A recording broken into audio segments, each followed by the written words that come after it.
another glorious day, my tea sippers, and you know what time it is. I hope you have all of your crumpets together because it's time to dish tea. And you're dishing tea, darlings, with Big Meat. Can't wait. It's time to dish tea with Big Meat. It's time to dish tea with Big Meat. It's time to dish tea with Big Meat. It's time to dish tea with Big Meat. Darling.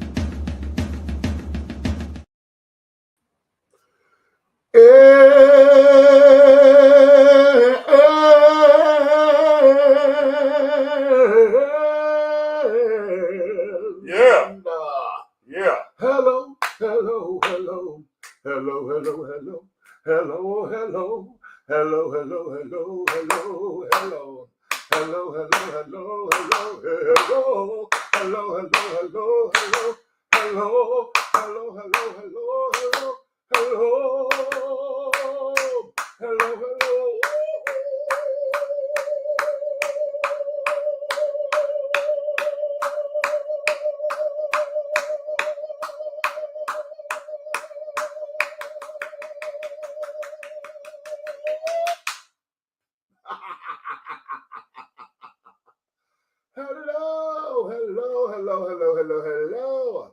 To all of my tea sippers, my crumpet dunkers, my tea brewers, my pot stirrers, my tea leaf readers, my tea baggers, and my tea biscuits. What's your tea? What is your tea, my darlings? It's another glorious day, honey. I know you have all of your crumpets because you know what time it is, honey. It's time to dish tea, and you are dishing tea, darlings, with Big Meat. What's going on?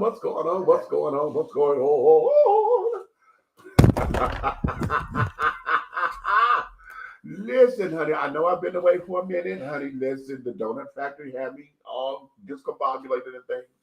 Between the donut factory and then last week, we went out to the movies, honey. We went to go see Captain America. We went to go see Captain America, and I thoroughly enjoyed it, okay? And so this week, I had to make sure that we come up in here because there's a number of stuff that I want to get to you, and then it's just going to be one of those days. And for those of you who do not know and you are unaware, shame on you. Today is February 28th. Now, usually I don't like to put the dates on the videos, but today is February 28th, 2025. This is officially the beginning, the start of my birthday season, darling. Y'all know I come from February 28th until April 2nd. That is my birthday season, dear. And my birthday is this coming Tuesday, March 4th, honey, where I will be double nickels, honey. Double nickels, and I am glad about it. I'm happy about it. I like saying I'm 55. I like saying it, shit. Okay. So having said all that, darling, honey, I wanted to make sure that I came in today, cut up with you guys or whatever. So listen, for those of you who are here and those of you who tell everybody I'm here today, go get everybody, honey, tell all of them to come on in. Princess, where you at, baby? I need you.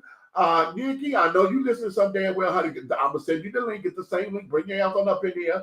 But come on. Okay, all the children, honey, I need you guys up in here because we've been going to have just been ready to cut up. And so, you know, we've been ready to cut up. Guess who here with me? Guess what I am, honey? Look who here. Look who here. Look who here.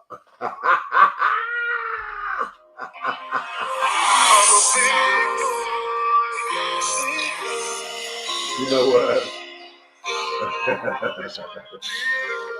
Are you really?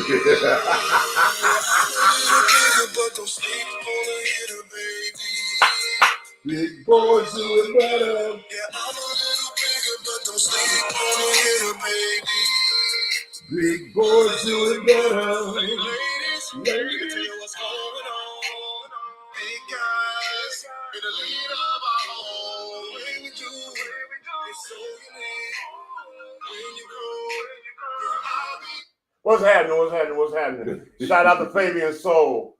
Good song. Shout out to all my haters and my cheese graters. They all the same because they wrote it and they spoiled in order to be formed. How are you doing today? What molded? You know what? I'm not with you. And shout out to all of those that treated me like Damley. Damley is something like family. Something like family, but damn. Yeah, you damn, you was fake as hell. And damn, I'm a Libra. I'm gonna get you back. Oh, wait. We're not gonna play lick back. We ain't playing lick I back. want my lick. We ain't playing lick back. I want my lick. We ain't playing lick back. I want my lick. Okay. If you hate somebody secretly, don't tell them all your business. Ooh. Buck, what's up, baby? He said, hey, fam, what's up, Buck? Over here in the comment section. DJ, pick up your phone. You're on the request line. Okay. DJ Deep Fry. Okay. Listen, we're going to get into some fun stuff or whatever, and I'm going to pose a few questions today because I kind of been, not necessarily in the Facebook, little back and forth, whatever, but you know what? Let's start there because I'm a little outnumbered, y'all. Really? Y'all know, honey, when I get around a bunch of heterosexuals, honey, I feel so outnumbered. But it's okay. It's okay. It's okay. Okay. It's okay. Some masculine men like sugar on their grits or sugar in their coffee, so it's gonna be okay. Oh, but that I agree. It's gonna be okay. I agree. It's okay. And I come to find out, honey, raw sugar is best in grits. Oh. well, kiss my grits. Hey. Some say tomato, some say tomato. Oh, dear goodness gracious me, oh my. Is it Tracy or Tracy? Okay. I-E or E-Y? E-Y. Ah, okay. I'm an EY man myself.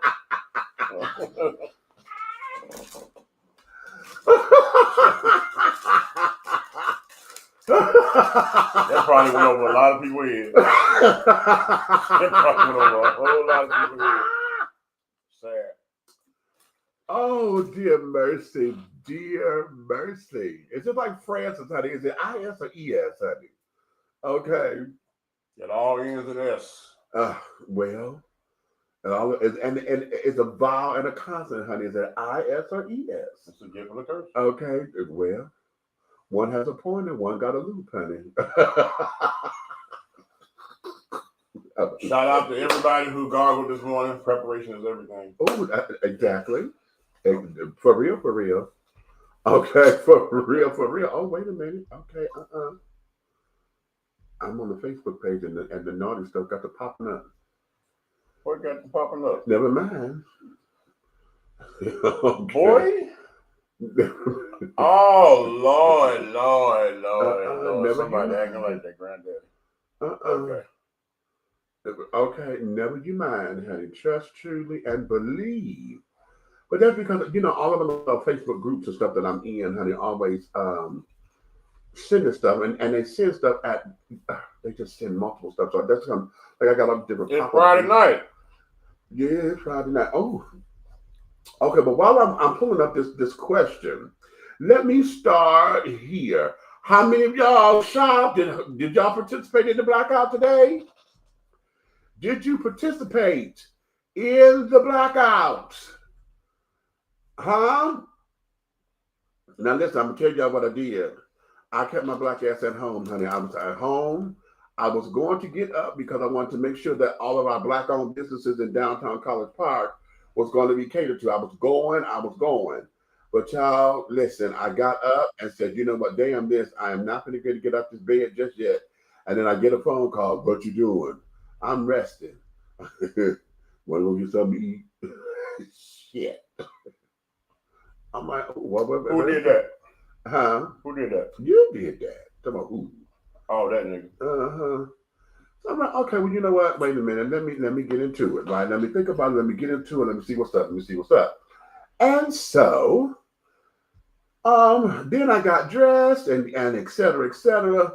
Got up. My house guest Marvin. I took him to go take care of some of his business today. And Shout out to Francis L.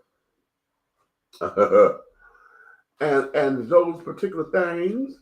And yes, it's been and it's been one of those things. So now we are here. So that there's that. But while I was at home, how many of y'all participated in the blackout? I want y'all to put that in the comments, honey. Y'all did not go to any big box office stores. You didn't buy gas. You didn't do shit. Did you go to the stores? Okay. Now, when they say the big places and the conglomerates, does that include the Bunny Ranch? Oh, that's a good question. Because that is a conglomerate in one of the oldest professions in the world. Well, yeah, that's true, but that's a good question. So I don't know. But it's an isolated thing though. But prostitution is an all-time high right now. Yeah, it is. But the Bunny Ranch is only one, and that's only in Vegas, so they're not considered to be a chain. You don't need more than one. Have you ever been? I don't need to be. Oh, that's right. You don't do right. I am the Bunny.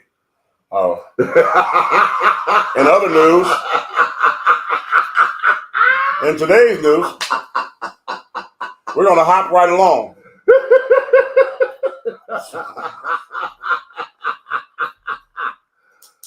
Oh, dear Lord. See what happened when Easter comes around? Hippity hoppity, Easter's on its way. He's a birthday boy and he's a bunny. Ooh. I'm a bunny. I'm a bunny. Okay, look at me.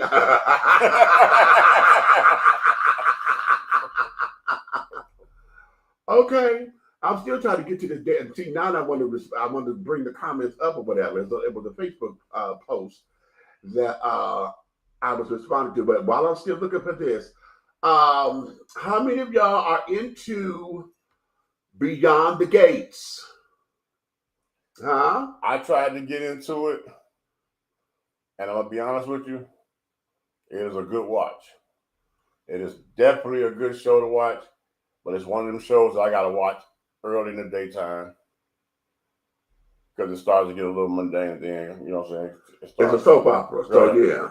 So, yeah, definitely made daytime TV. I'm glad that, you know, so what I said I'm going to have to do is sit down and I'm binge watch everything that then popped out on it already. But the cast is off the chain. Listen, let me tell you something. I'm already hollering at the damn TV. Yeah, the cast is off the chain. Okay. I am already. The little Miss Thing that's snatching people's husband? Yeah.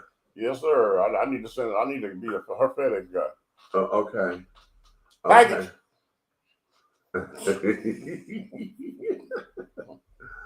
But I'm telling y'all, this here, if you're not into it, we are only 4 episodes in. Okay. It just came out on the 24th of February. It came out? Yeah, it came out. Okay. Which incidentally, honey, ladies, and to my sisters, okay, child of trade on here is love. Okay. Trade on here is lovely. Okay. The trade is love. Okay. I'm telling y'all now. And for those who need a definition of trade, just ask in the comments and we'll gladly give you the definition. And for those who don't need a definition, then we know who you are. Well, hello. Okay. Trade is love, baby. I mean, and listen, the guy who playing Bill Hamilton, okay, Bill is a motherfucker. Okay. Bill Hamilton, ain't nothing wrong with Bill. Bill Hamilton is a motherfucker. Okay. Oh, and he been around these debris. Ooh, girl. Shit. Wait a minute. Kitty. Yes, bitch, I'm on the line. Get your ass on the damn Facebook and watch. Don't call me. You know I'm on the damn show. You a worse ass. Send me the link. Go to my Facebook page. I'm on live, girl. Get on the damn The show. link is in the Eckrich package with the rest of the hot dogs. Shit. Girl always do that shit, honey. She know 9 o'clock is my damn time to be on the damn show.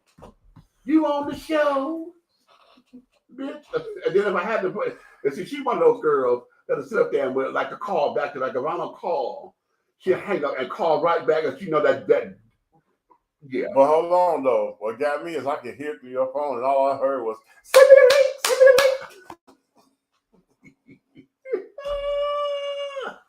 What in the oh no. Send me the link. Okay. She was door dashing penis. Lord have mercy. Okay, sometimes, honey, well, you know what? That might be a cute little business. Next caller. I'll let you have the bunny. Now, come on now. I just said a business, honey.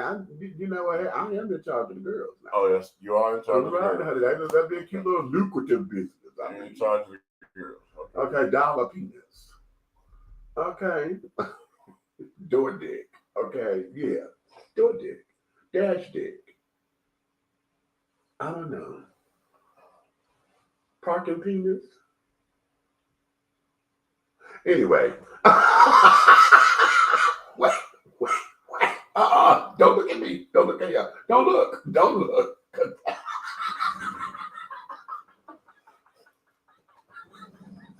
He was stuck for real, y'all. Did you see the look at him? He was stuck for real.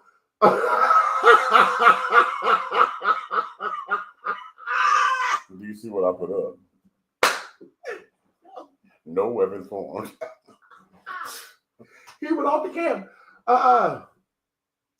No, Jesus. Okay.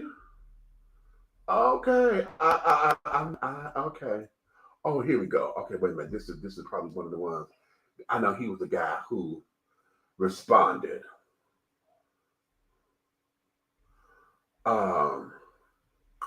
Oh damn it! And I was responding to him, and I ended up doing something, and I'm oh shit. I got to respond to that. But here was the original. Okay, Buck, we don't need you to entertain, okay? No.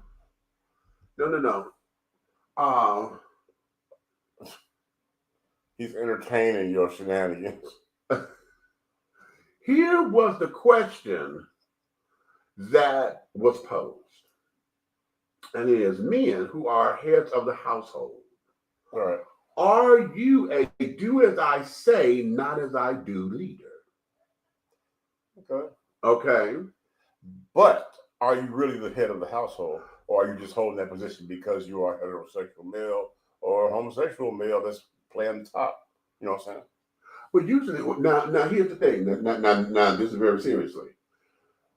In rainbow relationships, particularly males, okay, the role of the top does not mean that they're the head of the household, or that means that they're the most masculine. How did I know you was gonna say that? Because y'all have some of the most confusing shit going on that I have ever seen in my life. Well, the thing of it is the whole idea of it is that we are not the norm. See, the norm is masculine and feminine. The man is the head of the household. The woman is the discipline. He didn't have to tell me that, did he? Okay. And I walked into that, Jesus. I walked into that one. That's me. That's me. Oh, that's me. Okay. So now, in rainbow relationships, particularly, and I'm talking men, and not lesbians, don't come at me because I don't know y'all. You know me, I'm a lesbian.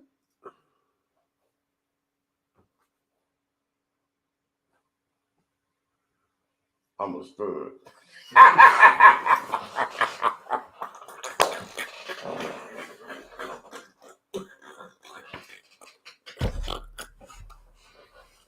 What?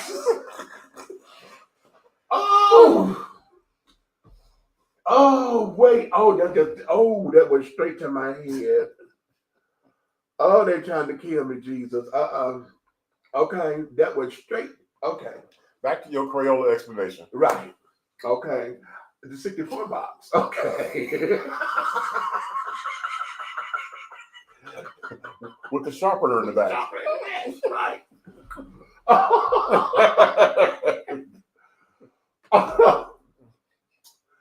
We, as far as head of household and the leader of the house and carrying on, those roles are not necessarily defined so definitively like that. Right. So the person who may be the top is not necessarily the leader or the head of the household. You know what I'm saying? Okay. Well, my Brista, I'm gonna call her my Brista because she's still my sister, even though she has a life now that does not include me. After 45 years, I'll get over it. I'm working on it. You want to elaborate on that? You look a little hurt. I'll get to that in a minute. Oh, okay. Okay. All right. Just checking on you. Right. Clear. Go ahead. You see that paddle? I'm gonna beat your hands. Okay. Been initiated. Go ahead.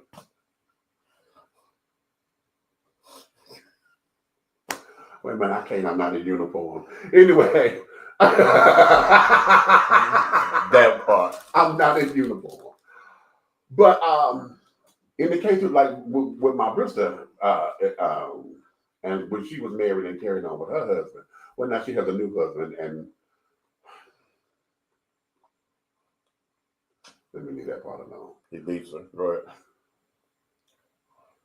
Oh my man, never mind. Stop it. Go ahead. I'm just reading you. Go ahead.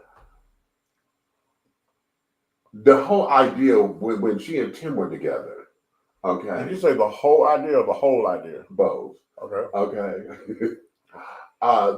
Their relationship was a little bit that way because though Tim was mostly the bottom, Tim was the one who did all of the the yard work and taking the trash out and this and that. Okay. Yubi was the one who was the more domesticated one, did the dishes and the cooking and the this and that.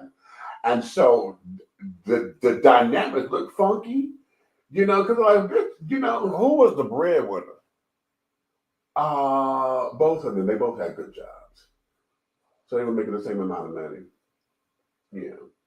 So then there was no head of household. It was just two heads. Two holes too. Oh, I didn't say it. okay. Two holes too. But that's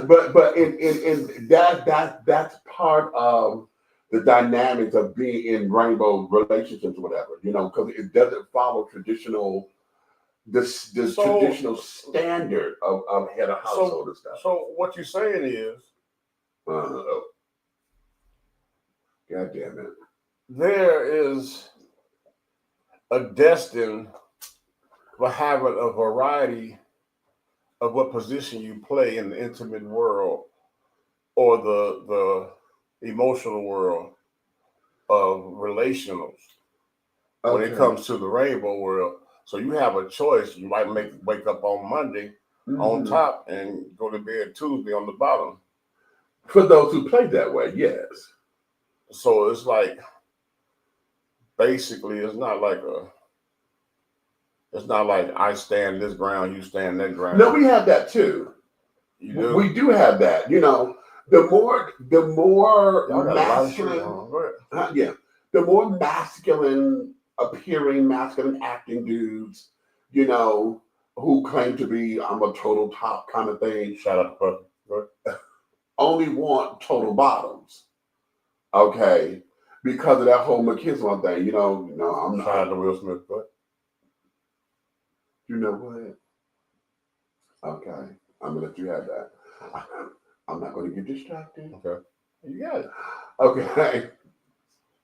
So we do have those dynamics, okay, and a lot of times, it becomes that way. I mean, hell, in rainbow relationships, we tease each other when we see butch queens together, and we're like, okay. Definition: we got a lot of people here. Butch queen? Butch queen.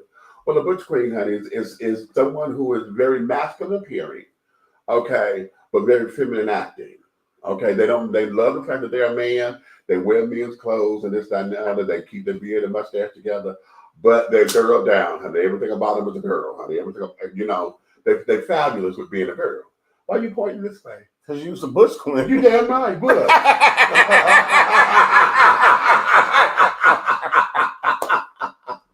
Yes, butch queen, butch. Okay. I feel like I was just at show and tell. Okay, butch queen. I bought my butch queen today. Okay. Right. You know, now I've become more Butch than Queen lately because in my earlier days I was more Queen than Butch. Yeah, because I know because now your daddy issues have arisen. That's interesting. That is very interesting. That is very interesting. Or you like that daddy shit. You know what I'm saying? Oh, we talked about yes, that. Yeah. Remember we had a discussion. So so now you know, the more you teach me, the more it's starting to make sense. You know what I'm saying? I have already, you know, I have not per se compromised to the rainbow, you know, world. But what I is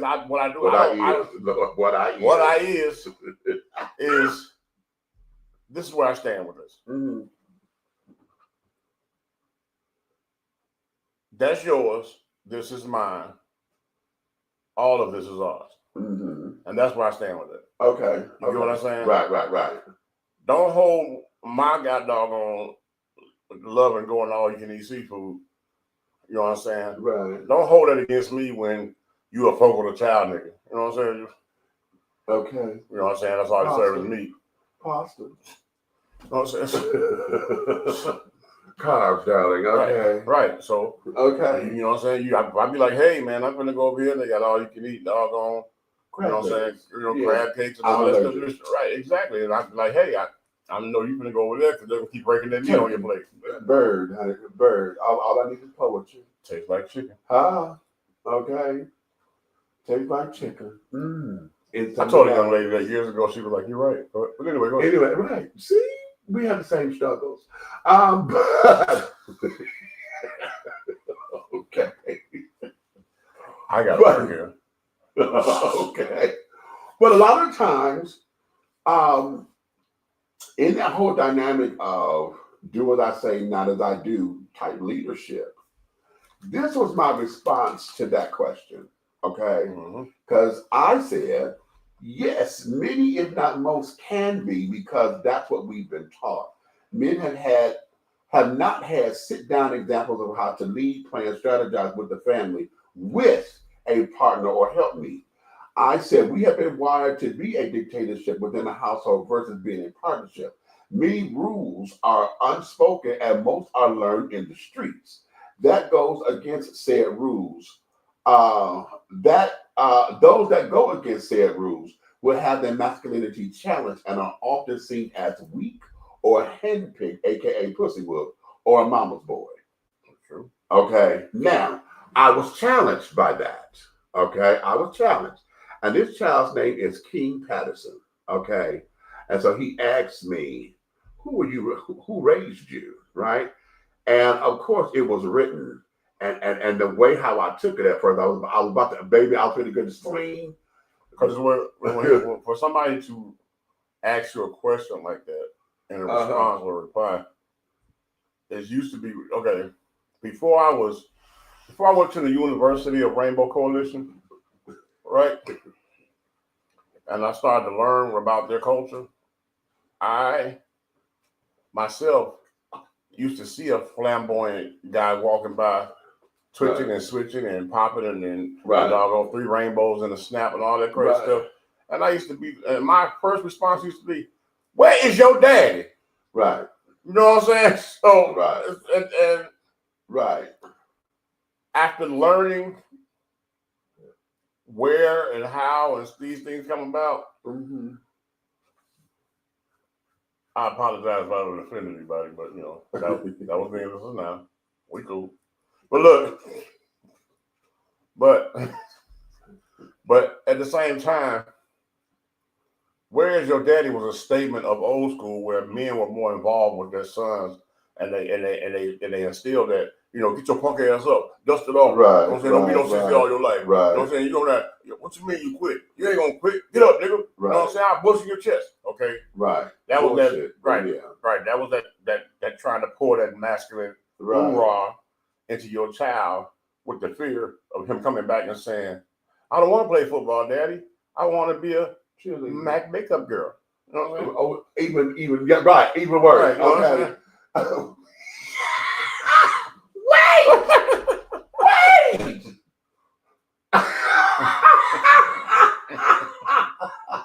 I didn't happen to catch that look. No, like, bro, for real. Okay. bruh. However, but that was me. I didn't like football. Okay, I played it. I didn't like it. Okay, I hated it. In fact, I love the players. I just hate the game. Okay, so but I can watch it, but I watched it for the wrong reason. Am I correct? I could be wrong. I heard you fell in love with football the first time a short little stocky dark-skinned guy tackled you and fell on top of you. We were wrestling. Oh, that wasn't football. That wasn't football. Oh, no, my bad.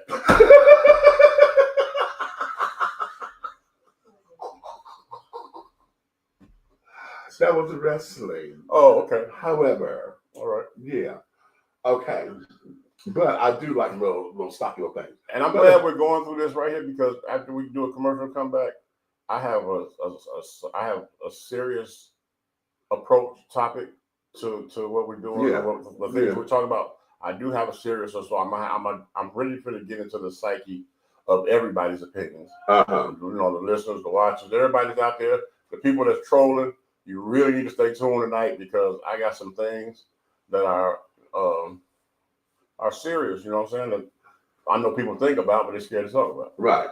Yeah. So, and this is one of them. And so, Mr. Man, his name is King Patterson. He says, "Who raised you?" I said, "My parents." Why? He says, "Then how did you not have sit-down examples of how to lead, plan, strategize a family with a partner or help me?" And my response was, "My father was a horrible decision maker. And it was my mother who always had to have a plan B to override his decisions and to make things work whenever things blew up in his face." Okay. The point I'm making is that men in general have always barked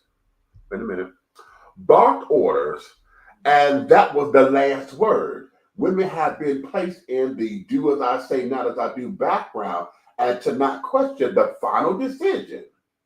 The idea of men sitting down to discuss the issues has not been something that has been taught and handed down between men. Usually women teach this to their daughters. Okay?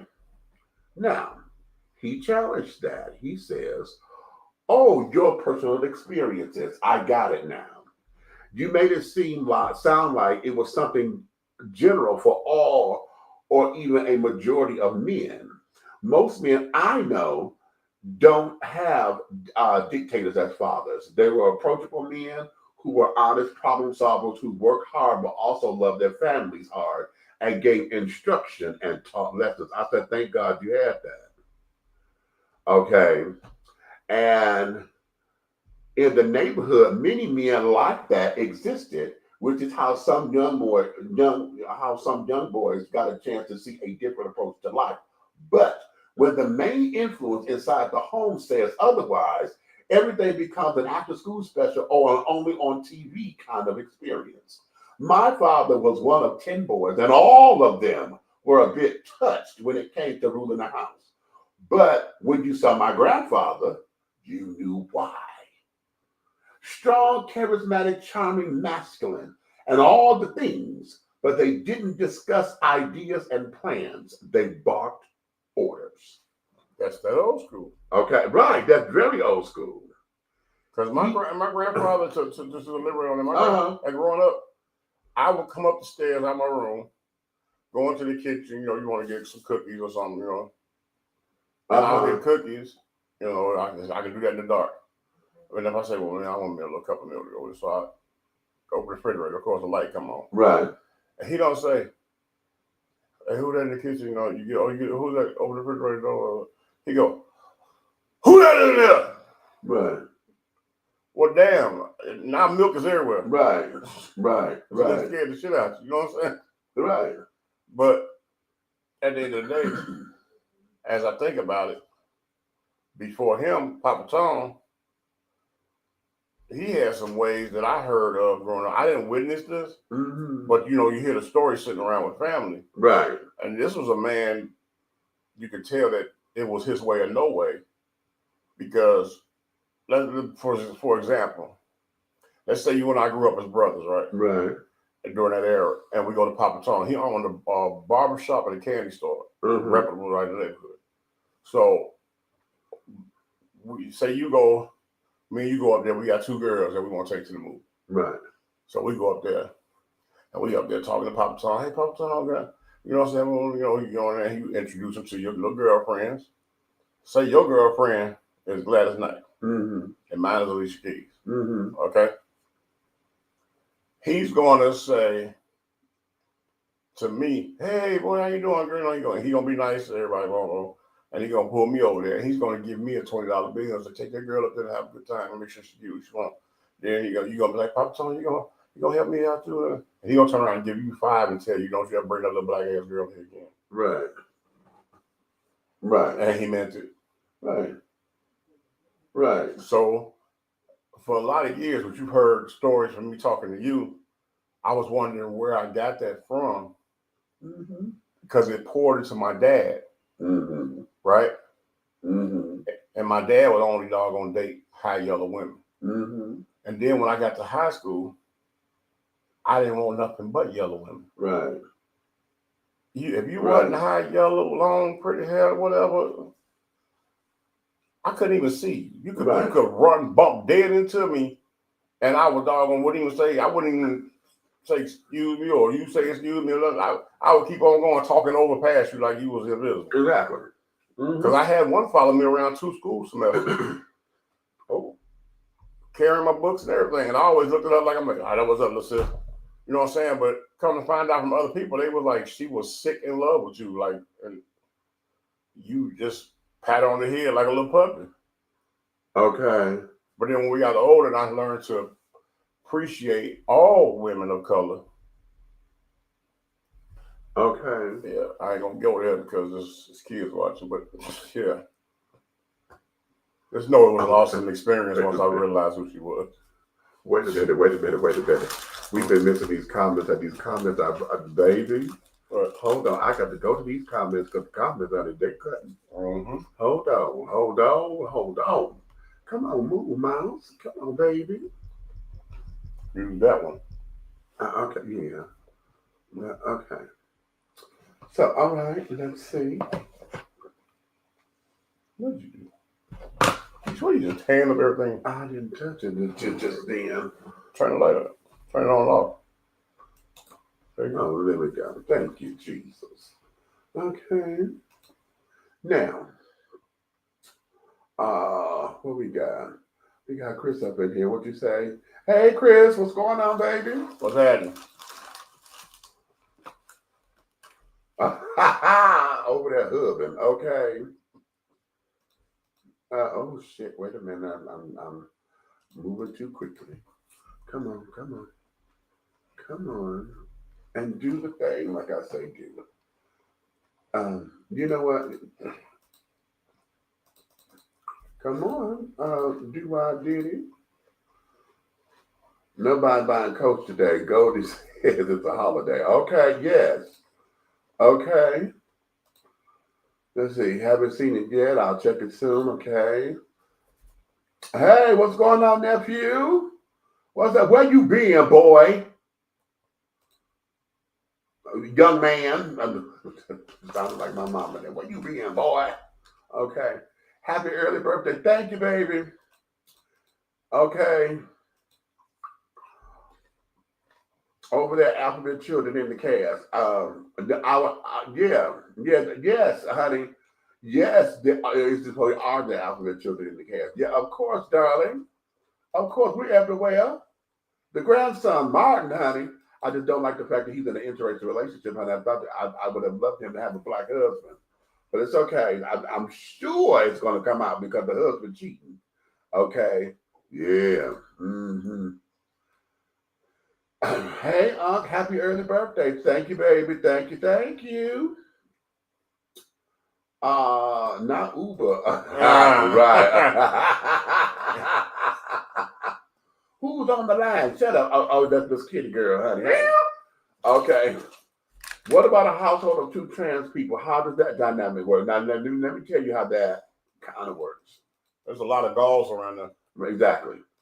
but because I know several trans persons who are in relationship, and I know trans men and trans women are together. I know 2 trans women that are together. I don't know 2 trans men that are together. So when they build a household as a unit, do they get cat dogs or dog cats?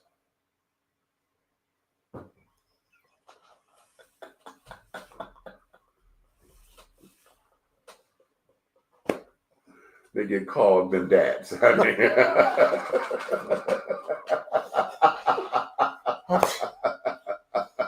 I'm just dads. Okay. That dynamic is a little strange. I'm going to put that into the same idea of rainbowism. Okay, unless they're like the trans man and the trans woman. Okay, and I'm gonna use Flame Monroe for this because Flame is a trans woman who dates trans men. Okay, she says that. She said, and she's very open with it. She says, I like vagina. Okay. And so she doesn't like girly girls or whatever. She likes trans men. They need to be boys. Okay. But she said, for 23 hours of the day, I am the woman in this relationship. That 1 hour, boom. Okay. And she said that on the Breakfast Club, I believe. So in that, it functions and goes, in the traditional sense, I guess. But I also know that there are a number of trans persons who have gotten together, a trans man and a trans woman who have gotten together, and they created families. As a fact, it's a couple. So when they go, so just I have to ask you questions when because I had to catch you when your juices are flowing. Okay, I didn't know you cared.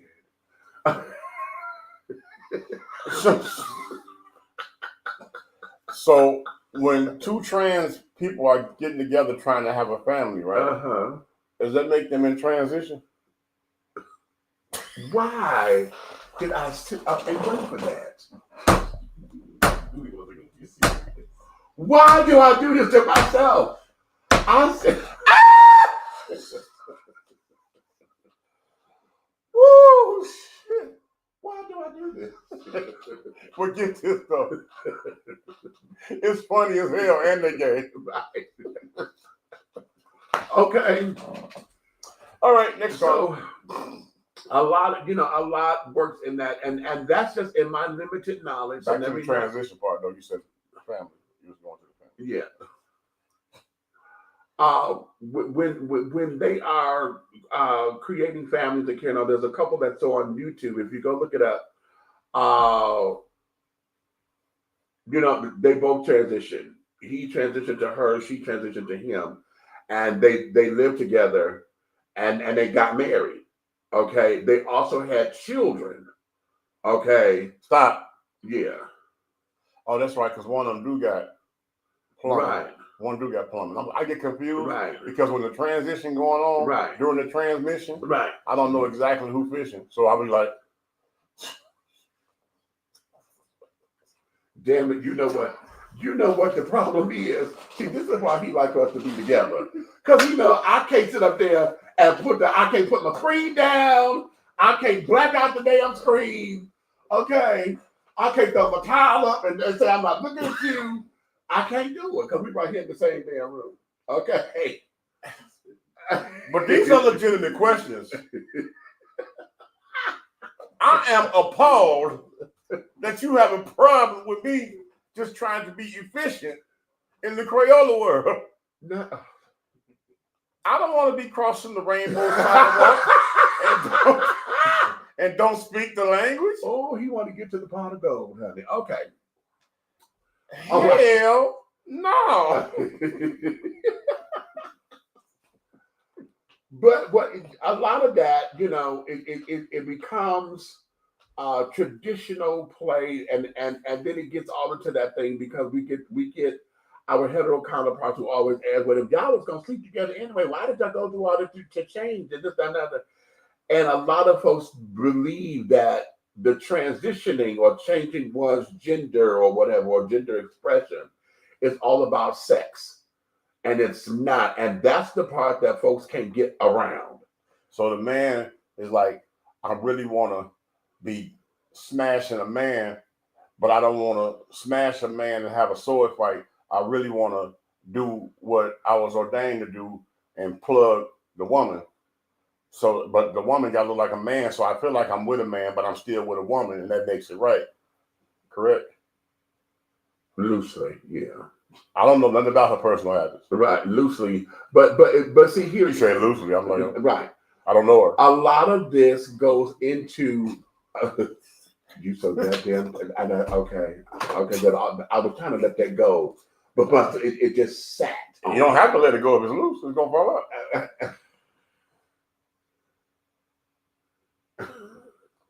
What? Did I say something wrong? Anywho, I think I misunderstood. Go ahead. anywho, okay. A lot of that dynamic, as we've talked before, comes into a lot of people cannot get around sexual activity with trans people.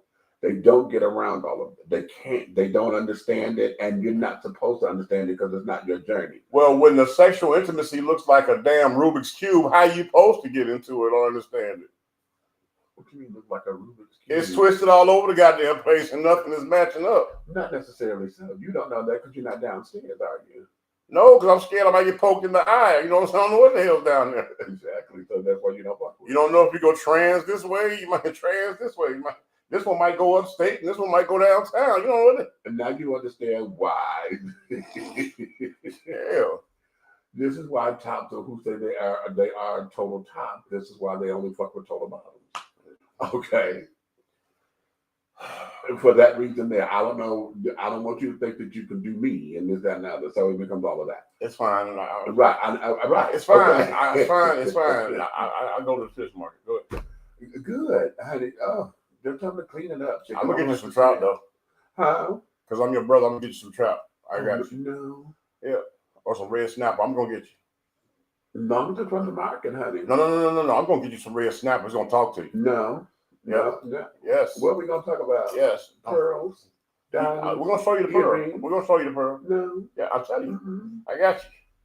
You got to have vision.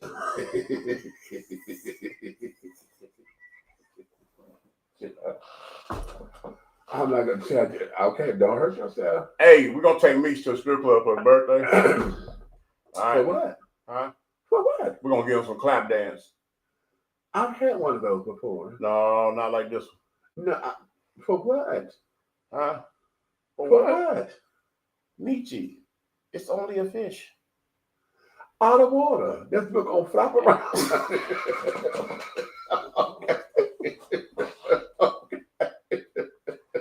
Oh. Okay, no. Okay. That is true, but read that. The whole breadwinner dynamic come into play as well. I believe so, because this is the whole do as I say, not as I do. You know, let's look at that, because the whole idea is that, whoever makes the money is, pays, how does the thing go? He who holds the purse makes the rules or whatever.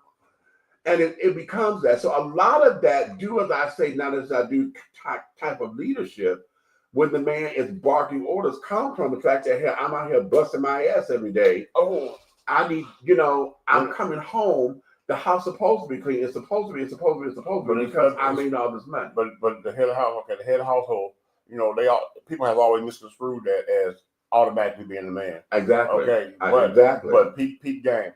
And because it's February 28th, I'm finna drop an IRS bomb on y'all right now, because our government is notorious for not advertising these things. And they don't tell you these things, and it slides right by you, and you end up missing money. Hear this, America. When you're filing and you have a significant other and a child, one of y'all can file head of household. and file the child. Right. And the other one can file single and file the child as well. Wow. They're not going to tell you, look how much money you missed, because you can actually qualify for earned income through your tax return as single. If you're married or y'all in the same household, you got a head household there, and you got somebody filing single there, and they can file their child because they both are responsible for their child. Both responsible for the child. How about exactly. They ain't going to tell you that, but Big Red Fella just did. Huh? Okay. Hey, Patricia, what's going on? My dad did all of that. See, again, so you understand what I'm talking about? And yeah. Okay. I taught my son and daughter. Unfortunately, the then husband, now ex, was busy whoring. Oh, well. Oh, she said with a W. Yeah. You need a hug? No, that's serious. He wasn't just whoring. He was whoring. Yeah, it was okay. It was horrible with a W. Yeah. Okay, whoremonger. Oh.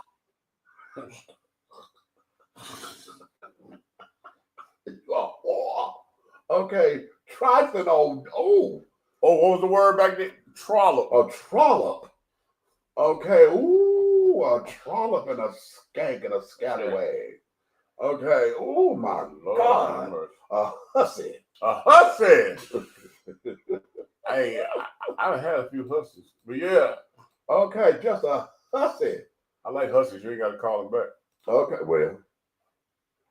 Okay, good. That makes it better. Watch with a diverse cast. Yeah, go get into it, but it's a soap opera, so it comes on every day at 2:00 on CBS, wherever your CBS channel is. Honey, come on every day. Okay. Buck is more entertaining with your hair. Roll your hair up. You have hair rollers in. And you put hair rollers and a house coat on and then watch it. You know what? I can't fuck with you because you're right. Because I have my house coat on and a bowl of cereal. Okay. And a bonnet. Okay. Trying to grease my scalp. Okay. Oh, child. Okay. Sat down in the recliner, baby, and sat right there with the clicker. I was like, okay, get into it. And the child was hollering at the TV. I was hollering at the TV. Are you in Covington? Yes, I am, honey. Mind your business, boy. Okay, right. She always got to be so goddamn well, honey. Okay, yes, Love Flame. Okay, that's my sister, honey. Red on Fire tonight, honey. And is a dirty wench. Not a wench. Did you say wench? That's the one. Oh, a wench. Shout out to EB, Detroit. Okay. Oh, wench. Yes. My mom said yes, all of the above. Okay, right. Okay. Or back in the ages of skeezer. Okay.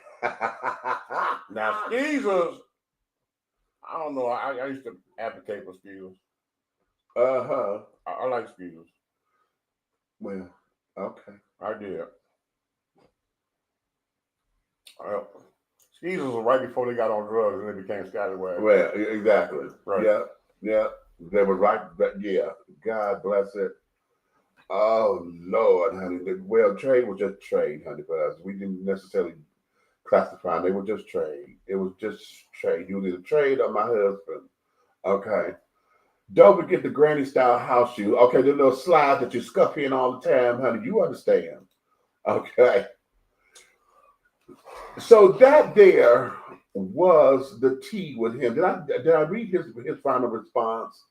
Wait a minute, where is it? Oh, I did not, because he responded and said, what did I just do? Oh, girl, did you just? I know you didn't pick it out, dude. Oh, let me see, you so late.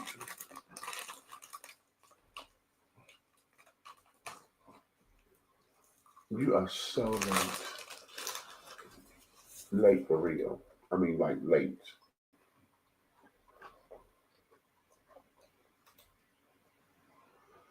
Oh dear. Well, never mind. It must not be meant for me to read because I didn't end up clicking the thing and I got out of the doo-wop. So okay. Anywho, I wanted to get you guys the thoughts on that because I thought that was very interesting. And even though my comments and stuff, you know, had a little pushback from Mr. King. The thing of it is that I don't believe that he understood where I was because of what his experience was or whatever. You know, he just wanted to sit down and make it seem as though I'm just coming from an experience. But like I was trying to respond back and said, you know what? Here's the thing. Apparently, this is something going on because this is a question that a Black woman asked on Facebook. Okay. So obviously something is going on here to where it has to be a question. Now, the thing of it is that I think the wrong people are answering it because I think this is a question that men need to have. But see, it's so hard, which you and I both know, to put men in a forum with men from different walks of life, and somebody can at least disagree. You know what I'm saying? You know, agree to disagree. You know what I'm saying?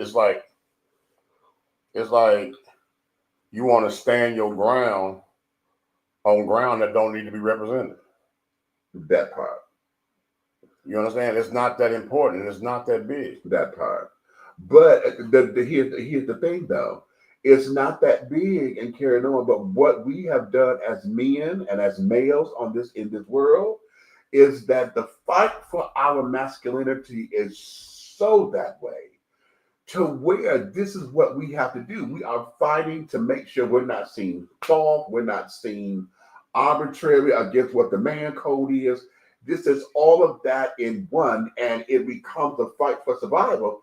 Because to say anything that goes against anything that is masculine and heterosexual, says that, and the worst thing that for a man to be called is gay. In this world right now, to call a man gay who is heterosexual, that becomes everything. Okay. Let's touch that before we go to commercial. Let's touch that. Gay, right? Yeah. Masculinity. Yeah. Today's male. Yeah. With their pants hanging out their ass. Okay. Don't you stop me. Johnny, come hit me. Because that's exactly what that is a campaign for. Hello. They have been told this time and time again, and they continue to lower them, lower and lower to the point that they are right around their kneecaps. Right. I have yet to understand a person of opposite sex or just a person of intimacy or engagement that's enticed by a human being walking around with their drawers showing. Right. Right. I can't even understand a gay man wanting to talk to another man with his drawers out. Well, I can explain that, but okay, go ahead. You know, I'm gonna have to stop right there. I can't wait. I'm waiting. The idea is just what it seems like. If you're going to show me your ass, especially I'm seeing your dog, and God help it, most of the time they've been clean lately, thank you, Lord. But what it is, if you're showing me your ass and I'm going to look, and see, then I get to look at the foundation of it, I get to look at the courage of it, how fat it is, and this, that, and the other, and so I get to fantasize. Okay, so as a gay man, the fantasy is already set up for me. So whether I score or not, I got a Jack dream coming.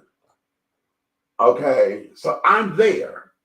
Okay, guys don't necessarily think about it like that because it becomes, when I was working in school, you know, this is how I gained my respect with the students. Okay, because yeah, they clocked my tea and everything, and they thought that was supposed to be, you know, the mysterious little shit to talk. Oh my God, that got shit to do with you. Pull your goddamn pants up. What you looking at my ass for? And every time they said that, I would jump up and put my foot in their chest. The fuck you mean when I'm looking at your ass for? Why you got it on display? Why the fuck you got it on display? You call yourself a straight man. Why is your ass out for the world to kiss or whatever? Or for a gay man like me to look at it? Do you want me to look at it? Hell no, then pull that shit up and act like you got some motherfucking sense. And that's either you pull your pants up or take your shirt and pull your shirt down. Don't nobody want to see that shit like that. And scene. He really meant that shit. Did you see that? Did you see the passion in his eyes? Did you see the vision? Did you see that? Oh, Did you see that? He had me up in here about to grab my pistol. I'm like, nigga, my pants are pulled up. I was just saying. So back to my God.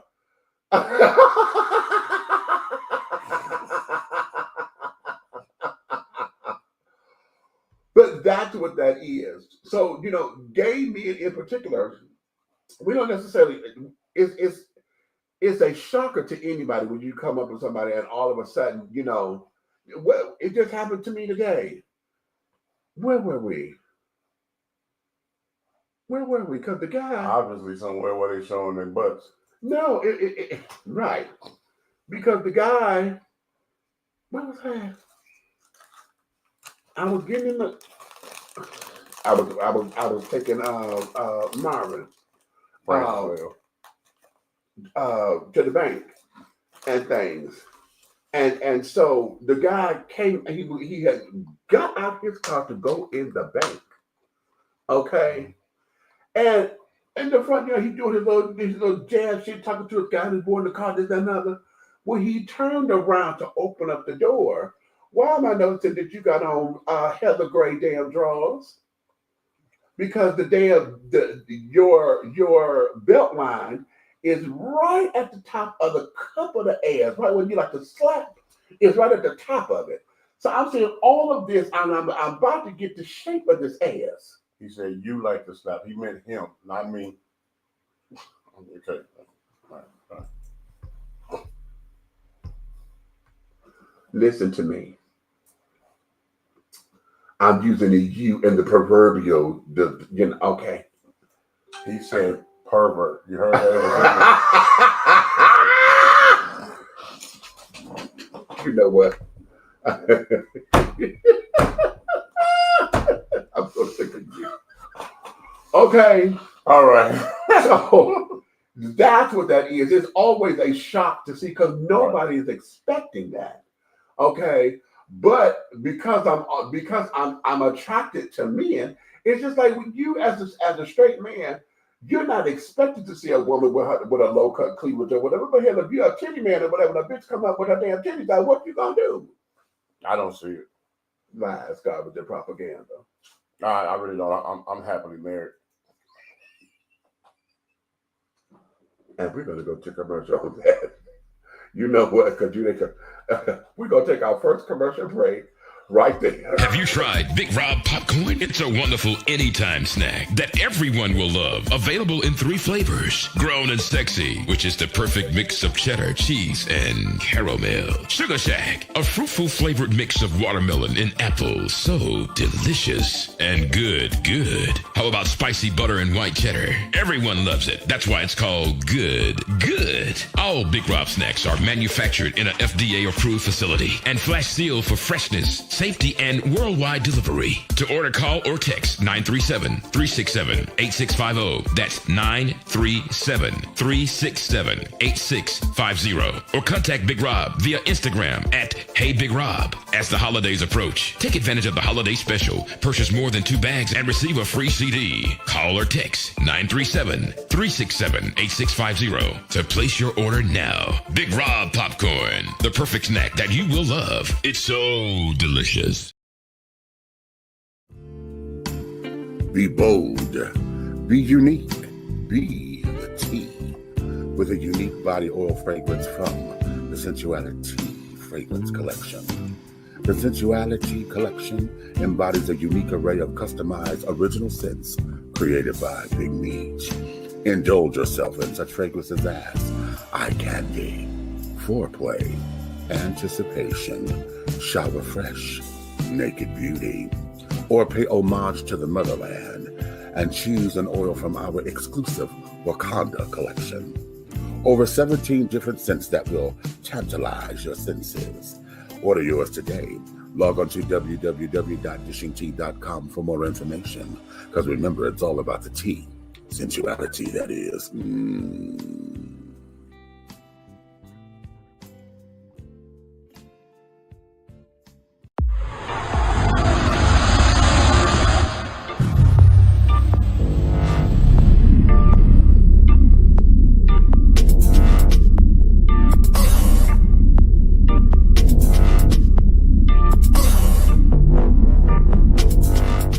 Come on down, okay, black on, get into it. Black on, look at that, David Ford, right there, that's his thing. Black on, he don't know Tom.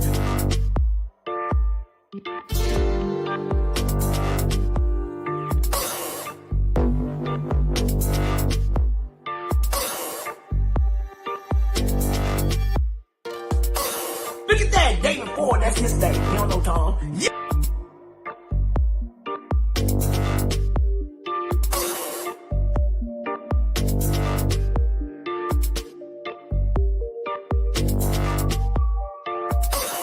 Yes! Oh, here we go.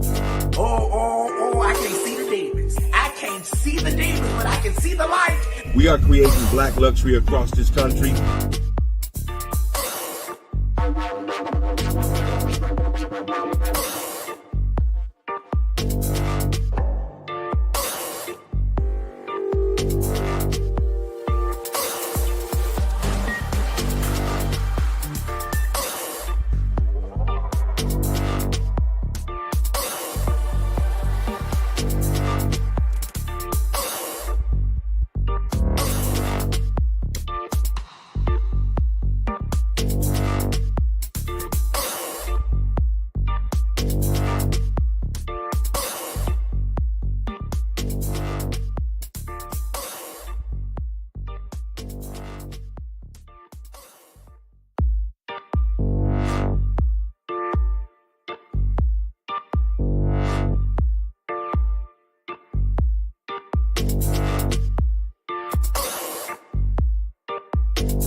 Attention all business owners.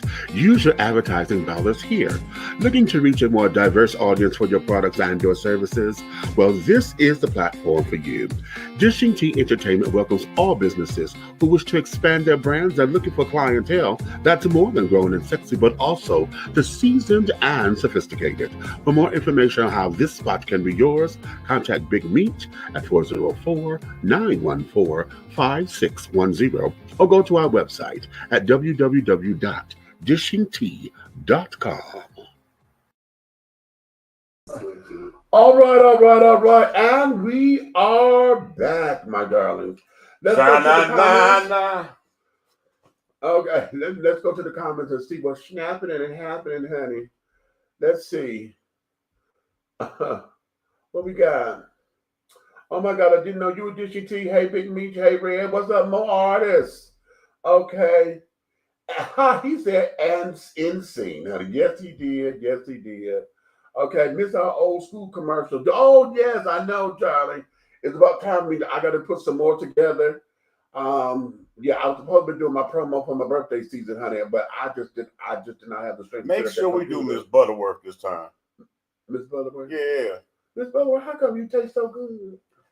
I used to say that to females when I was in high school. I said that too, but not to females. Yes, you did. No. Yes, you did. No. Yes, you did. No. Yes, you did. I never said that to them. Yes, you did. No. Yes, you did. No. Fish is delicious. And vicious unless it's fried.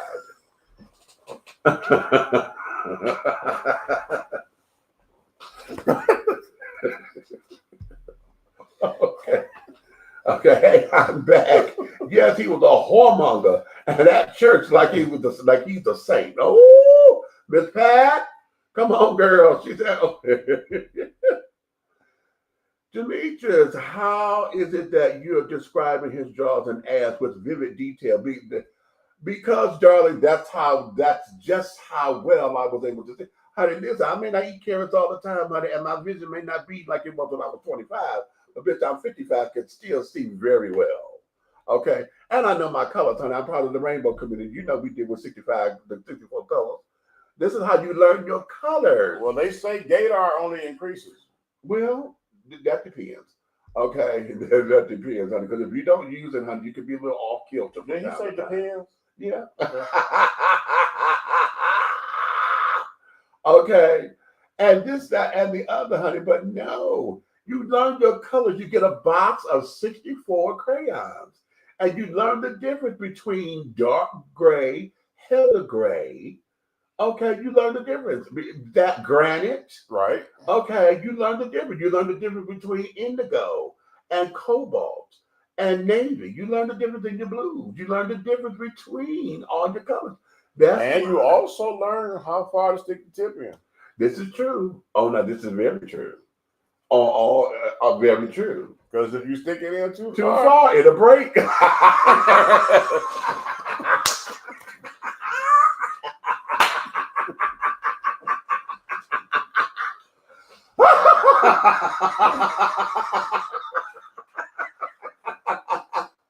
Yes, God. Oh, you dirty mind people. We're talking about crayons.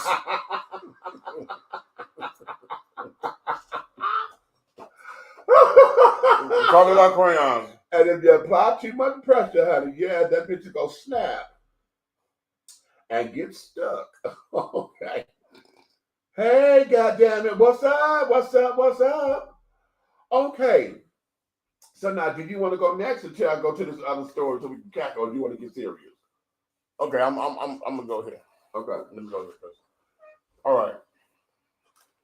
It has come to me, right? Yeah. That people are starting to attack your community from the Christian world even more worse now. Okay, how so? Because now every little thing that is said and done in a social media pastoral, like you know, all these people that's preaching online and all this, they're being critiqued down to the very word and mannerisms of what they're saying and doing. Yes. Yes. And it's to the point where you got the ignorance making memes of particular sayings. They can cut 3 words out and try to make a mockery out of a sermon. Or you got those that are trying to talk so bad about the rainbow community, but don't want to be considered a basher. Right. You know what I'm saying? And I'm going to be honest with you. You know my Christian background. And the people I was around, I do have to give them this credit. They was clear in how they felt about the rainbow world, but they wasn't derogatory about it. No. They were like this. I love you, and you, gay or not, but I despise the sin. I got a problem with the sin of what is taught to be sin in that world. So they have an issue with that, which everybody's entitled to, because your definition of a sin and mine could be entirely 2 different things looking at the same subject. So everybody has that right. But I like the way they did it versus just banishing and abolishing and stomping and that's where I was like, okay, I'm glad they feel that way because they were going to be really mad at me. You get what I'm saying? Because again, even if I did any type of work out in the community or whatever, and if I seen, you know what I'm saying, the facilities that cater to you all in need, I would cater to them just as well as I would, you know, any men's home, women's home, or trailer, or whatever. And I would just hate to be in a position where the leadership looks at me sideways or tries to reprimand me for doing so. Because I was like, remember I just told you, I just was taught a lesson about being judgmental, you know what I'm saying? And I guess that lesson was brought to me through a vessel of Christ, you know what I'm saying, for me to learn this lesson that, you know, they say you're not supposed to cast judgment in the church and all that. Okay. Well, I've experienced a lot of judgment casting. What I didn't experience is people asking the pertinent questions about any subject matter or situations that they were casting judgment about. You know what I'm saying? Because sometimes a situation, you could be just sick of it and just be like, you know what? I'm tired. and this, you know what I'm saying, and you don't even, you just, okay, you got it, because if you went through a bunch of, you know, lying and belittling to doggone make this happen, I'm tired. Right. But nobody still say that wasn't a slice, you know, things, sometimes we do things, it's not a solid slice of cheese, it's Swiss cheese. There's holes in it. But nobody wants to feel the holes because the negativity is overriding it. So there I've been casting judgment. But then I was taught recently that we all have a right to be judgmental in situations, but we can't condemn you. The only person that can condemn you is Christ. Right. So here's the thing. If somebody's being judgmental based on the limited information that they have, okay, then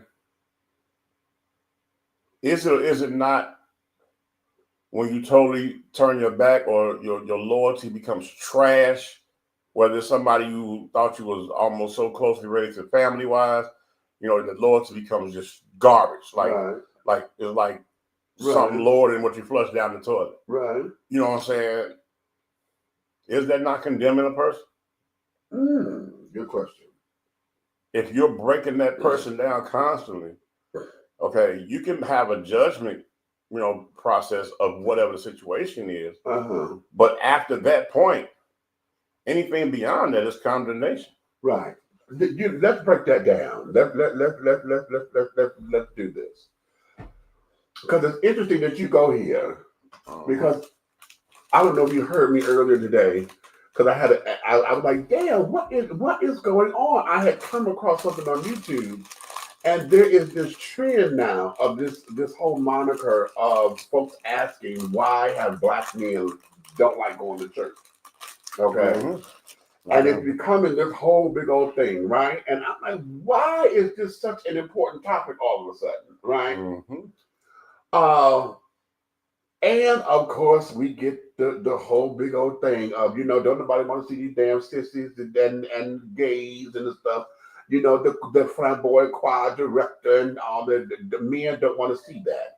And I challenge that always. But here's the thing. Isn't it ironic? All these years of being part of somebody's church, okay, the scripture was, judge ye not, lest ye be judged. Now, we started teaching that lest ye be judged part, right? Because everybody's like, judging is a sin, you ain't supposed to judge. That's how that's been interpreted all this time. Right. Then it became, lest ye be judged. That's the part they forget. It's like, no, it didn't say that you can't judge. It says, judge not, or else you're going to be judged too, right? So that's that scripture. But now, all of a sudden, within the last maybe 6 years, okay, now we get folks saying, no, scripture says, honey, for those of us who live right and those of us who are God-fearing, we're supposed to judge with the judgment of Christ. Yeah. That's become a whole new thing now. So now, they can now sit down here and biblically say that, oh no, we're supposed to judge, that we're supposed to put condemnation on that. We're just not supposed to sit up there and castrate you because I have no heaven or hell to put you in. Bitch, fuck you. And that's, I say that to every church person. I say that to every pastor, every evangelist, every deacon. Fuck you. Okay, with Satan's dick. Fuck you.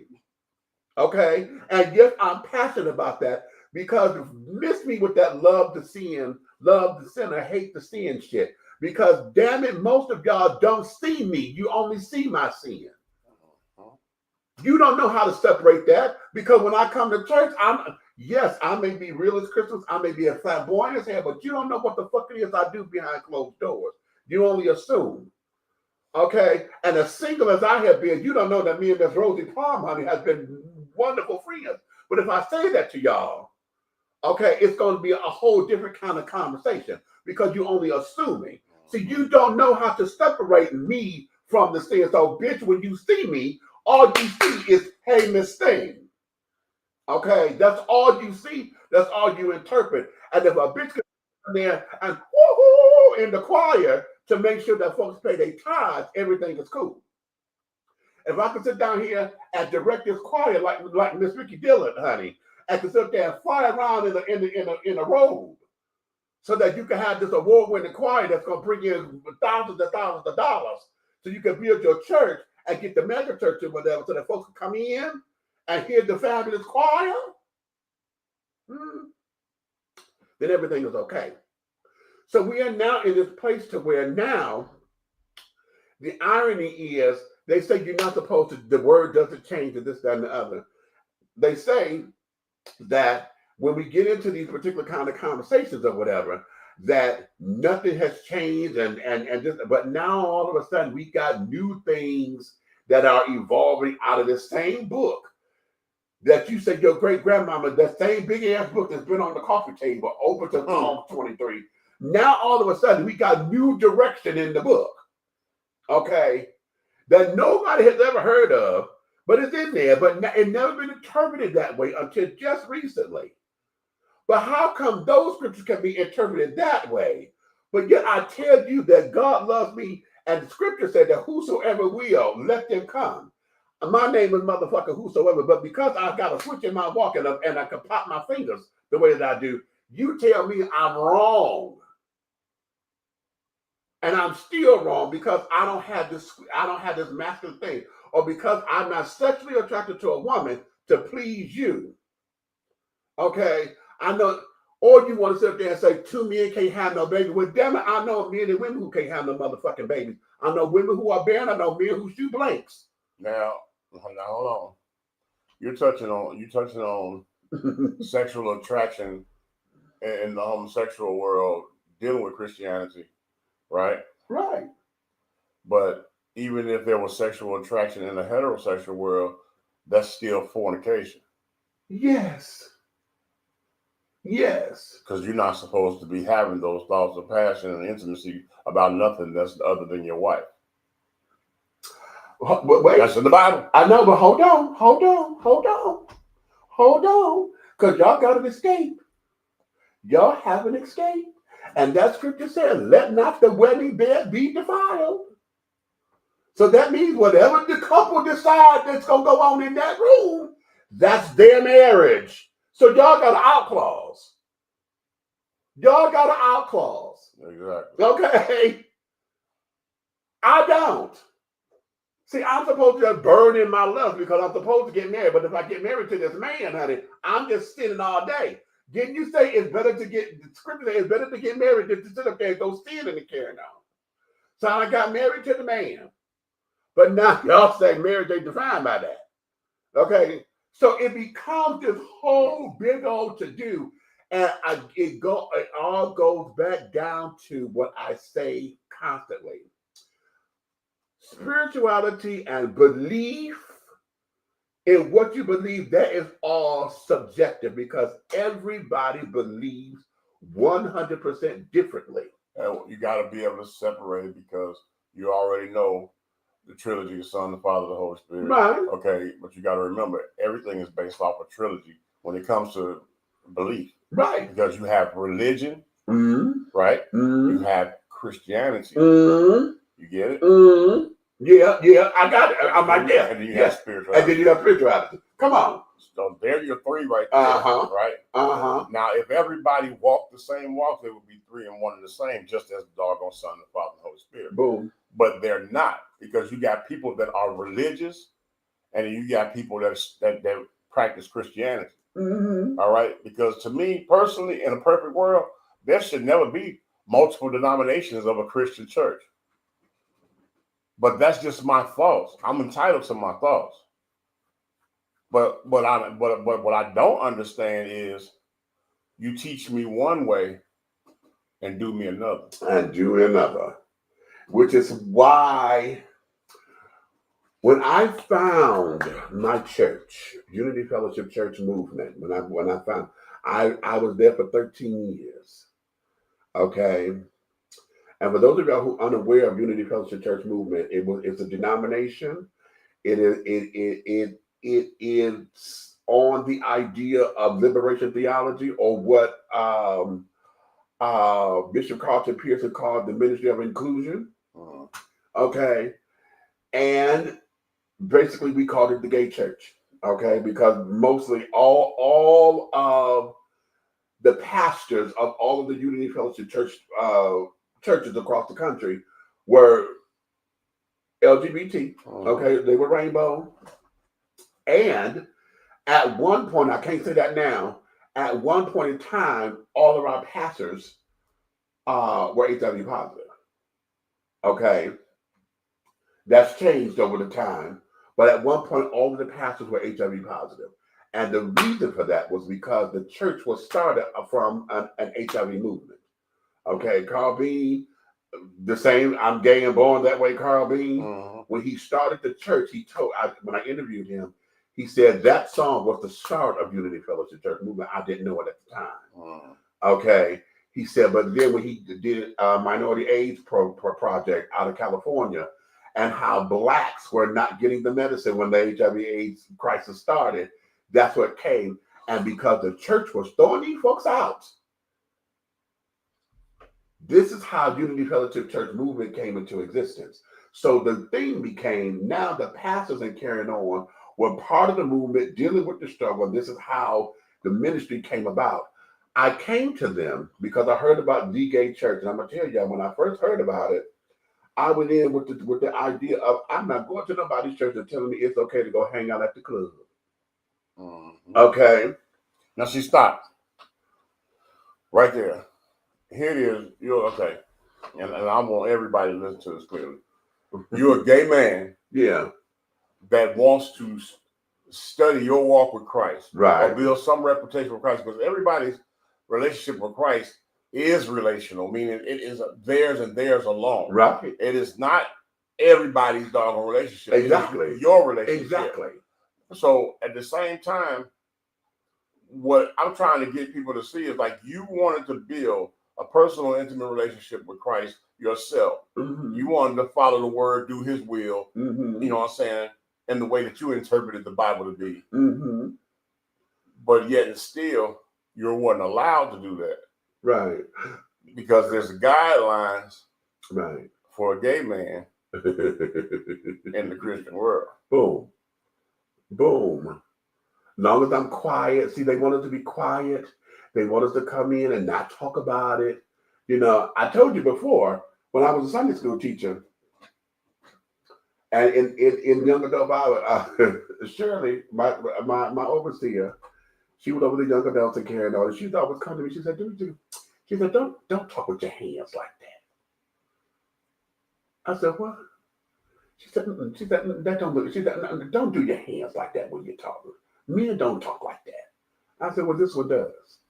I've been talking with my hands all of my life. And so this is what I know. Okay. I said, it's the drama of it, honey. I'm a theater major. Right. And that I've had that in the church. So now here we are here,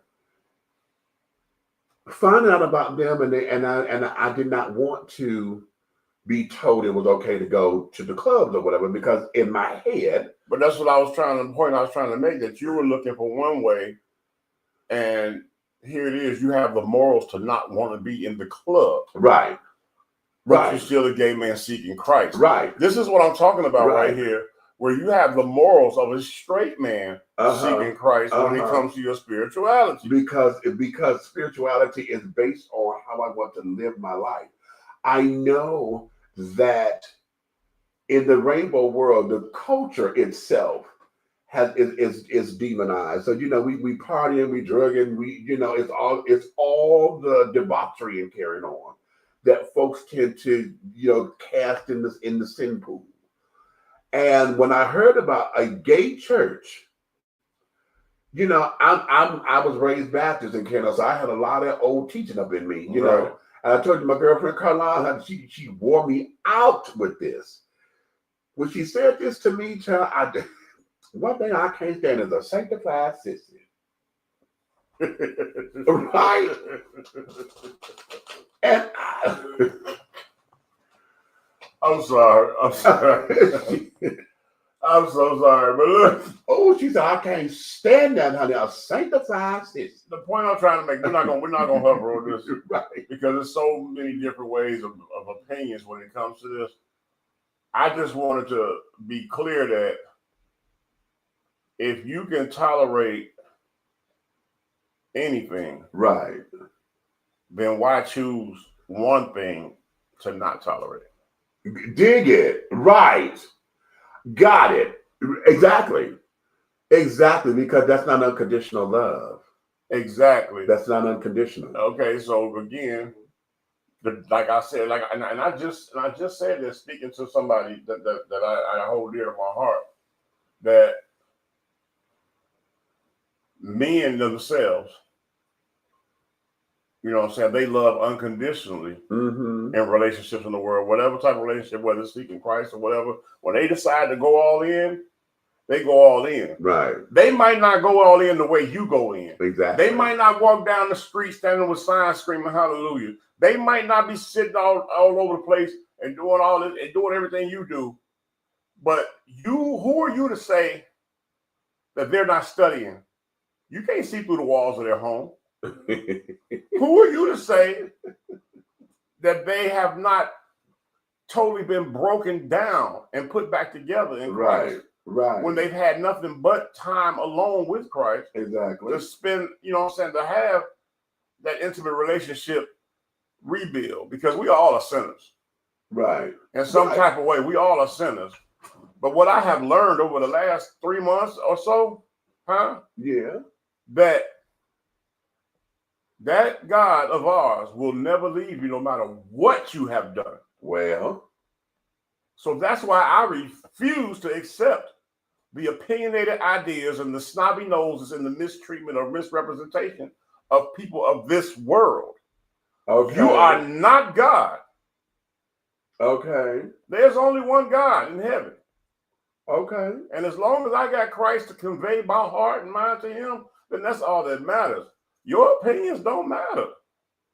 Right. And that is where our strength comes in, because regardless of what the world looks like and say and do and carry on, how you interact with your faith, with your belief system, and how you stand and rock in this world, honey, it is what it is. Look at the children. Let's you know what? Let's look at these Israelites that come out here on you know, in the purple robes and stuff. Purple robe, right? Okay. They come out here and baby, they don't give a damn about if anybody thinks that they're crazy or whatever the case may be. Their belief says that this is what they're supposed to do. And that's why I stopped even having, I used to have little smirkers and jokes about that. But then once I studied the culture, not because I was interested in it for myself, right, but I was interested because I share the same space and earth of them. We breathe in the same air. Right. This doggone oxygen and this carbon monoxide trade, we are doing this together. Regardless of what you do and who you seek as your higher God, we're still walking the same dirt. Right. So guess what?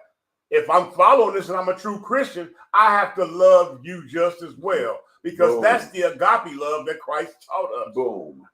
Boom. Look at the Jehovah's Witnesses. Like, I know. Oh boy. Look at them. Let's take them. Okay, they become the joke of Christianity and carrying on, because you know they do the work. They come in, they go, they do the door-to-door services. Whether not so much like they used to back in the day, because you know that's changed a little bit, but they still pass out the tracts or whatever. As a matter of fact, they don't even pass them out like that. They put a stand up, but they stand by the stand, okay, doing their field service. If you come over and engage them, they will engage. If you want a tract, they give you they give you the tract or whatever. So even that, you know, their belief is what they believe. Okay. And the fine tooth comb in all of this is finding out how we can coexist. Right. Okay, on this particular planet together. We don't have to believe the same things or whatever. I mean, hell, y'all say, wait a minute, here's the other thing that in addition to why black men don't like to go to church or left the church or whatever being the thing. Now that's the topic. Now I got folks in those same discussions trying to put hierarchy on the sin because now gay is still, oh, catch this, gay is still above suicide. Okay? And y'all know we were taught that suicide, honey, you can't come, is the ultimate sin, honey, because you can't come back from that. Which I've since left that particular belief alone because I don't believe that. But even still, we're trying to hierarchy sin, and it don't make sense. It doesn't make any sense because how can you put any kind of that's just like saying a little white lie. At the end of the day, is a lie. at the end of the day, Reach, okay? All right. Right. If we're here, right, and we're trying to get there, and we have to use that book to stay in line with his will to get there, who are we to measure or regulate what's higher than the other? We are born into sin. The math ain't mathing because here it is. People are dying out here in these streets based on interpretatory opinions. Yes. And I'm gonna be honest with you right now. All the stuff that I've dealt with, you know what I'm saying, over the last years, a few years, really, I'm gonna say a lot of years, because I got so into church, right? Right. You know what I'm saying? When I say I got into church, I was bringing people to church, you know what I'm saying? Me and the Berean, I was going, you know what I'm saying? Shout out Dr. Lee. You know what I'm saying? Right. I was got into that. So even whoever I was, if I was semi-dating you or you were a friend of mine in my circle, and I mentioned church, I always invite you. Right. So I've taken a lot of people to church. I mean, even my wife and I, you know what I'm saying, at Berean, we did our premarital counseling. We took the courses. Right. We took the exact steps. You know what I'm saying? We took the steps, the necessary steps in the eyes of Christ that we're supposed to do. Right. You feel me? Right. So when we did those steps, I felt like this is something that I had never done with nobody else in my life before. Dig it. Okay. So therefore, I was fighting demons within myself to do this thing differently. Okay. Dig it. You understand what I'm saying? I've never went down this righteous road where we got to do this first before we can do this and this before we can do that and stand on it. Okay. Right. So when I did that, you know what I'm saying, you got stuff out here where you got, God has, you know what I'm saying, sometimes, remember what they say, the devil can't do nothing to you that God won't allow. All right. Mm-hmm. But it's up to you to make the choice and will. Right. And you have to be accountable for the sins that you do. So my accountability clause goes up because out of this entire walk that I've had through Christianity, through marriage, the whole 9 yards, remember I told you about that 99.9? Right. That 0.1 destroyed my marriage. Exactly. But I'm cool. Okay. Am I happy? No. Am I healed? No. But is my relationship with Christ a lot better? It's more understandable. Get it. I know my wrongs. Okay. You get what I'm saying? Right. And sometimes you got to get knocked down in order to get back up. Hey. So at the end of the day, I am thankful for every Christian leader that has been in my life up to this day today. Okay. Because of the things they taught me. I might be a comedian by trade, and I'm an engineer and producer and host for shows and all that kind of stuff. But I'm a man of God inside. Okay. I'm a kingdom man that has made mistakes in my life. But what kingdom man hasn't? Okay. Bada boom. And I'm standing 10 toes down on it. And can't nobody argue that with me because that's between me and Christ. That's our relationship. Boom. So at the end of the day, you do you. Ha. Keep God first. Ha. I do me. I keep God first. And no matter what people try to do to me, I'm going to love you anyway. whether you're a disloyal bastard that I treated like a brother and would give you the world, or you a person that was too weak to doggone see the reality of whatever it is, or a person that doggone belittled me based off something somebody told you, and the person who told you don't even know me. Okay.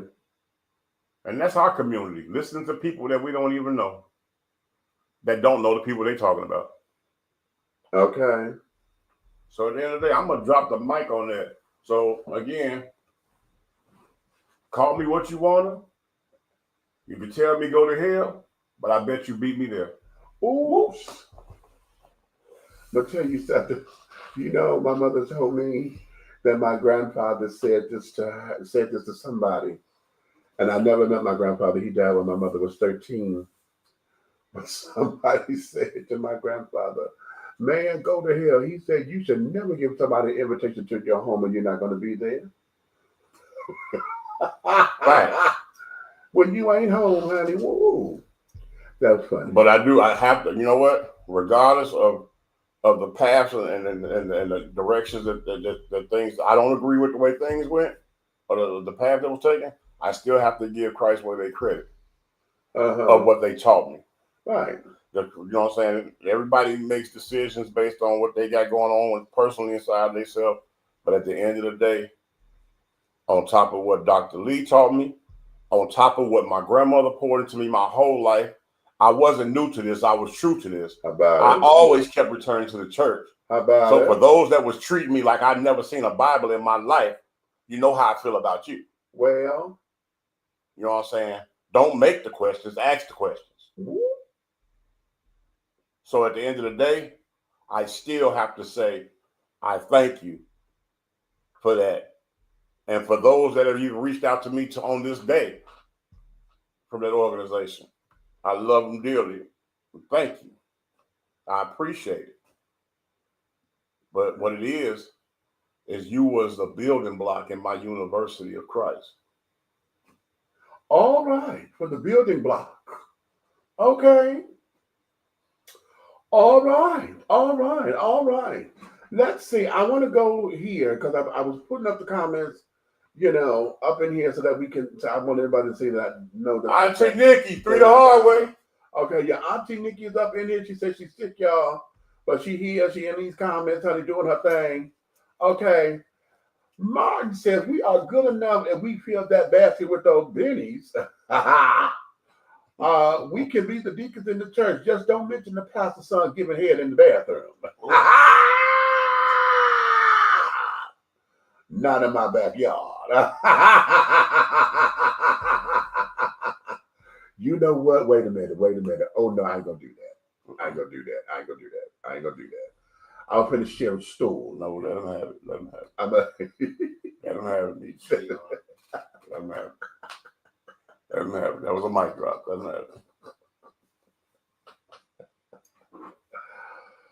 Oh, good gracious alive, honey. That was it. Okay, that was just very interesting. Somebody preaching tonight. Okay. So now let's go here. Wait a minute. You know what?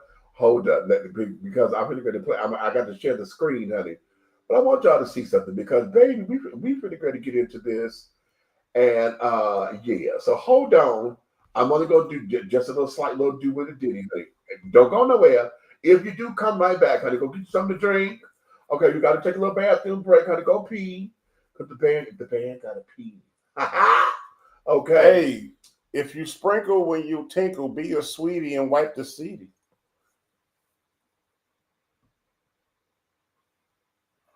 He's a rapper.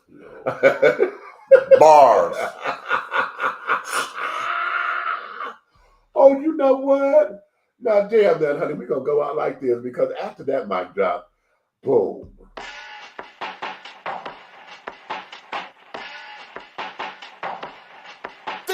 Look, I got a bone in my bag. Guessing you don't like that. Used to be I didn't push back. Now I got a song written for that ass, yeah, yeah. It can't be too sure about me anymore. I don't beat on the bush coming at your door. Fuck being passive, now I'm a bit more aggressive. Can't be mad at that, it's for my protection, yeah. Oh, I ain't fucking round. If I said it, then I mean it. I won't fucking back down. I'm a man, I got principles above your fucking head. You ain't walking over me, pay me my fucking respect. Yeah, I said what I said. Said what I said. Said what I said. Said what I said. Said what I said. Said what I said. Said what I said. Yeah, yeah, yeah, yeah, yeah. Yeah, yeah, yeah, yeah, yeah. Yeah, yeah, yeah, yeah. Come on, talk to him. I don't want cuss, but I'm mad. The disrespect is so fast. Nice niggas finish last. I guess I gotta be an ass. Or do you wanna keep it clean? Treat me like a human being. Cause typically I'm for the team. Ain't the type to the mean. Yeah, I see it from your perspective. I try to understand it. You ain't on my level, dude. You so disrespectful. Treat me like I'm low, low, low. So, oh, I ain't fucking round. If I said it, then I mean it. I won't fucking back down. I'm a man, I got principles above your fucking head. You ain't walking over me, pay me my fucking respect. Yeah, I said what I said. Said what I said. Said what I said. Said what I said. Said what I said. Said what I said. Said what I said. Yeah, yeah, yeah, yeah. I said what I said. Said what I said. Said what I said. Said what I said. Said what I said. Said what I said. Said what I said. Yeah, yeah, yeah, yeah, yeah. Yeah, yeah, yeah, yeah, yeah. Yeah, yeah, yeah, yeah, yeah. Yo! I ain't ready for it.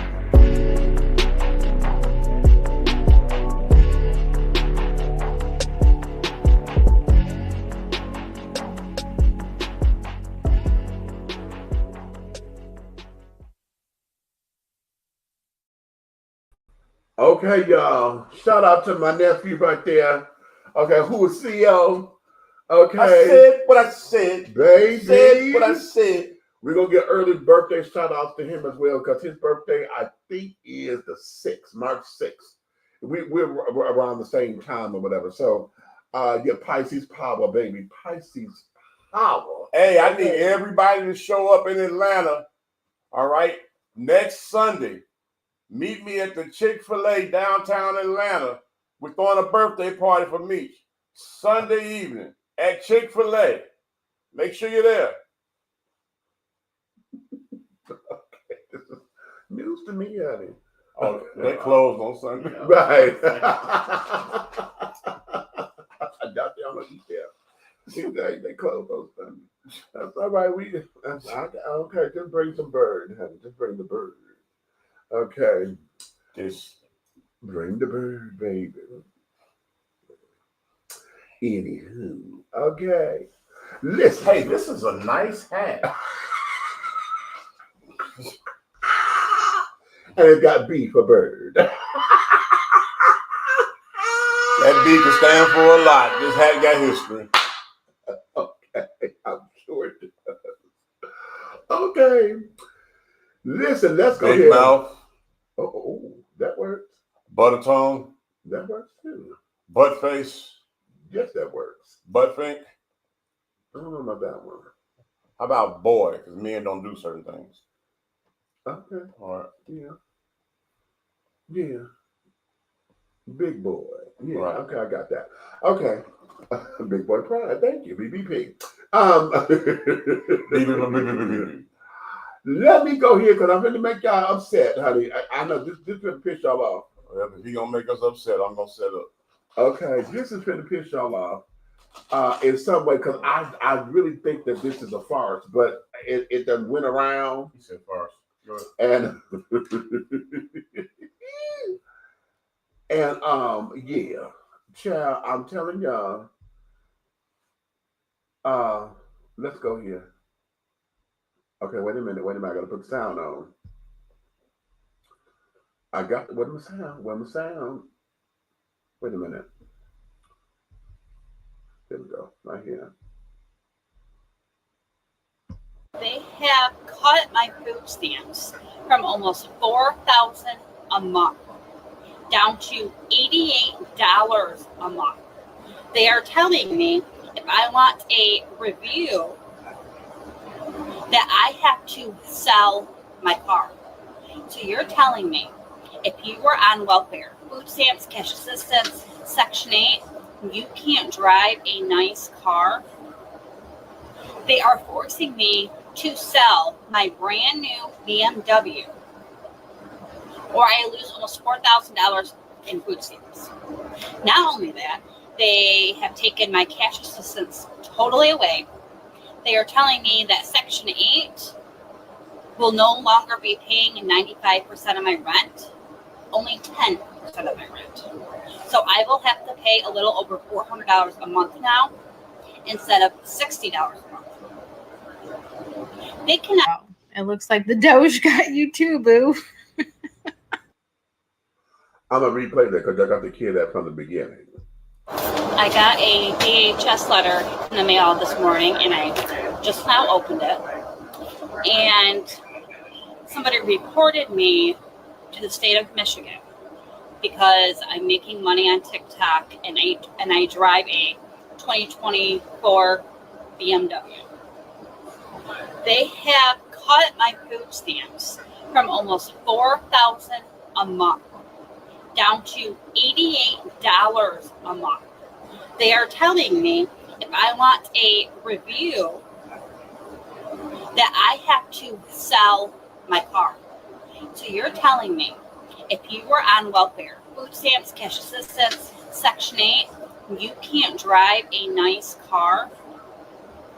They are forcing me to sell my brand new BMW, or I lose almost $4,000 in food stamps. Not only that, they have taken my cash assistance totally away. They are telling me that Section 8 will no longer be paying 95% of my rent, only 10% of my rent. So I will have to pay a little over $400 a month now instead of $60 a month. They cannot. Oh, it looks like the Doge got you too, boo.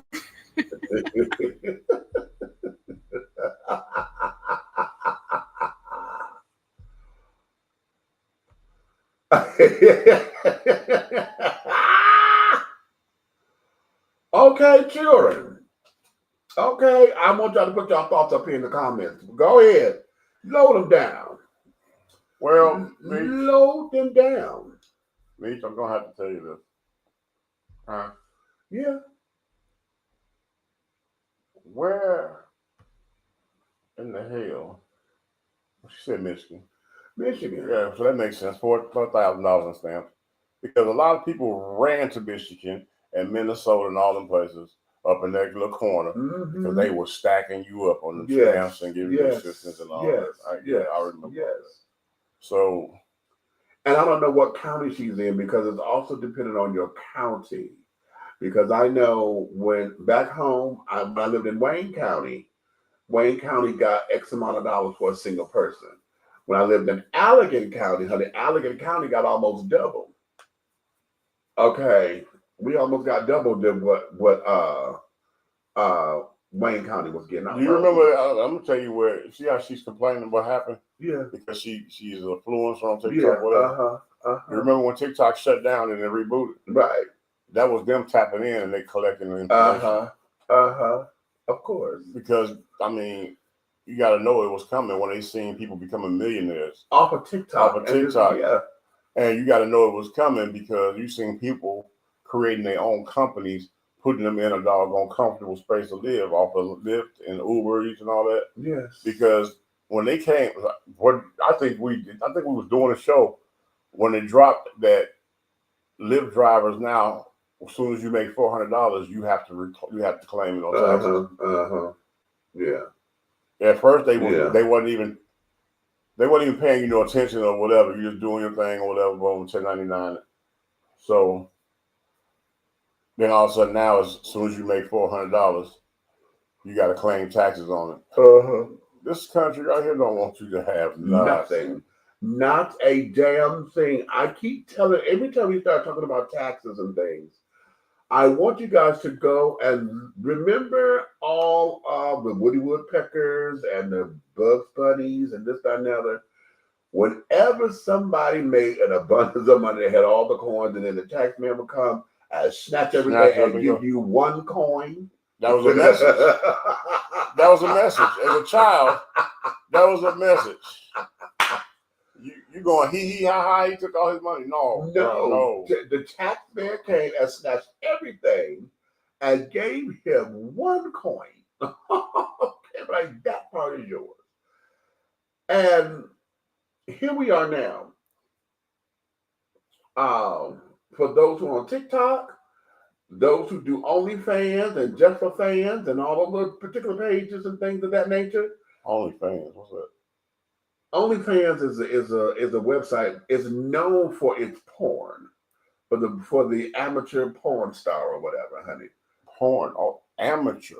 Right. Well, I cannot necessarily call them amateur anymore because a lot of them have lucrative careers and businesses, and they got wonderful product out there, honey. OnlyFans is the tea. Oh, okay. So you've been on there? I have seen clips. I haven't subscribed to anybody's OnlyFans. Oh, you've seen clips? I've seen clips. So seeing clips is makes you better than actually being on there? Well, because I've seen the clips on Twitter. So I haven't subscribed to anyone's page. So they show nudity on Twitter? Yeah. Really? Doing what? Where else they show it? A number of other places. How do you know this? Because I watch. And I share. You know, those are in my little circles, honey. I got a little group of stuff. We share little clips and things and all of that. You know. Okay. Diddy, I was trying to help you because I know that you didn't get all that baby oil. I know Meech got some of it. Okay. So I don't use baby oil like that. I was trying to see. Now he's trying to get out of it. No, I don't use baby oil like that. It's shea butter for me.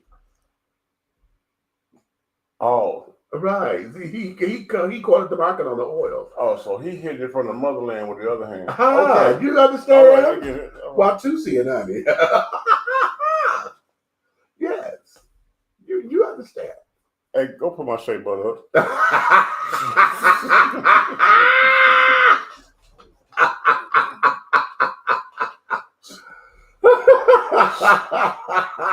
They say. But a lot of all of that, you know, they were coming from all the different industries because folks have become multimillionaires off of this shit. Okay, listen. I was just watching. Was it on YouTube? No, it hadn't been Twitter or now X. Where at the AVN, the Adult Video Awards, Adult Video News Awards. Okay, it was the what? The AVN. AVN. Yeah, Adult Video News, and they have an award show. It's like the Oscars for porn. Okay? Oh, they get Oscars. Yeah. Well, what do they look like? They're nice statuettes, etc. They're not of any particular.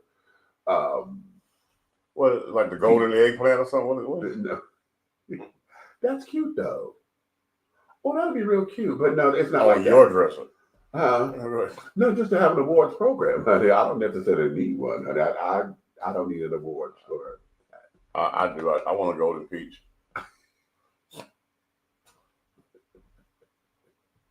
Peaches? Okay. Make it a nectarine because I don't like feathers on my chicken.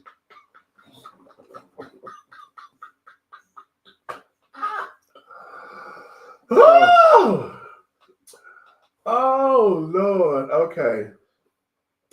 But all of those particular industries, honey, or entities or whatever, have been hit because I don't believe that the federal government has found a way to get their cut from it. And every time we get something that comes up, why y'all think it took so long for marijuana to be legalized? Because they did not know how to regulate, get in their goddamn cut. Once they learned how to control it. Oh, hell yeah, you can have it. Why do you think? if y'all go to Detroit, and let me tell y'all something about these damn dispensaries, because now it got so out of hand for me, it's ridiculous. Because you see dispensaries like you see fucking liquor stores, every goddamn block and a half is a fucking dispensary. When I went home and my girlfriend, I'm with her, she said, that's a dispensary, that's a dispensary, that's a dispensary right there, that's a dispensary. I'm like, what? Everybody trapping on the block. What in the hell? How is anybody making money? But then I said, no, they have to be, because just like liquor stores are everywhere, honey. If somebody wanted, they know how to go up in there and get it. And all it takes is to get a damn prescription. Most of the dispensaries, you can't go in there without a prescription for whatever. So there is that. And if you don't have so why don't they legalize prostitution all the way across the map? Wouldn't that be lovely? I'm saying the reason I'm saying that not for my own personal gain. Right. You know what I'm saying? Business, maybe. But anyway, right. But not for, you know what I'm saying? It's like they legalize it in Las Vegas. Right. They have a license. Yeah. Okay, and they have that 3/4 thing where they got to go to the doctor and keep Okay, that to me, I feel like you probably would make more money legalizing it across the map because the taxes they would have to pay on the tricks they do. Right. Now, I can see busting them for tricking under the table. Mm-hmm. That's funny. Yeah, under the table. Under the table, right. Yeah, but I can see that, right? But I just feel like the United States bring a lot of pressure on themselves legally when they can just legalize something and then license it and control it that way. Well, this goes back to the previous conversation. Okay, the reason why we have so many problems with it is because we got folks that want this country to be seeming as though it is the do-good country. See, a lot of what goes on in other countries as far as freedoms and carrying on our concerns, the United States reproves. And then we go over to other countries to try to tell them how to fucking live their lives and carry on. That's true, because when I say my mouth hit the ground, when I got to France, yes, and I saw everything, everywhere, like it walked out of a damn magazine. And actually, I had a few of them walk up and speak to me, you know, and just talking to me. Okay, it's like, my thing was this: are we gonna stay and have this conversation like you're not pointing at me? Right. You know what I'm saying? So, right. Like, and that's I wanted, you know, hey, it's out. Like, where's your clothes? Like, they're like, come over here, we're partying. I'm like, okay. Right. But over here, oh Lord, you're going to jail. Yeah. Slam down. Indecent exposure. Indecent exposure. Get your screen. Oh Lord. So, you know, we have all of that because of what we have allowed ourselves to say and do. And, you know, we're still trying to live up under this Napoleon style of living, of having a perfect society. And, you know, we try to have rules and morals and this, that, and the other. And it's all up under religion. And that's the backbone of a lot of what's going on here. And because we do not know how to keep everything in the middle, we don't know how to balance everything. Either we don't do it, or when it's done to the damn extremes, and there is no balance there. And there's got to be a happy medium somewhere. Legalizing prostitution, honey, but we're definitely, it will slow down the STD rates and carrying on. It would get folks up off of these streets. It will make them have to go to the doctor and get better health care and this, that, and the other, because then it is seen as a business. Right now, the reason why the underground is getting all the damn money, whatever, because it's still the allure. It's still I'm doing something bad. I'm doing something in the dark. You know, the whole idea of getting caught is part of the allure. Okay, so right now, child, and we don't want to do nothing about it, because now, hell, everybody want to sit there and throw the Bible and say, oh, you just a Jezebel, and you got the Jezebel spirit. And see, we want to get real religious and carry it on. But at the same time, some of you bitches that carry on want to sit there and act like that damn whore and carry it on. And the reason why the whore exists is because you won't be that whore with your husband in the bedroom, okay, and carry it on. And they'll act like and wonder how come he go do X, Y, and Z, or come to somebody like me because I do the other shit that you don't do. Okay, so okay, but I didn't mean to go there like that. I'm sorry. I'm sorry. I do apologize for having a burst.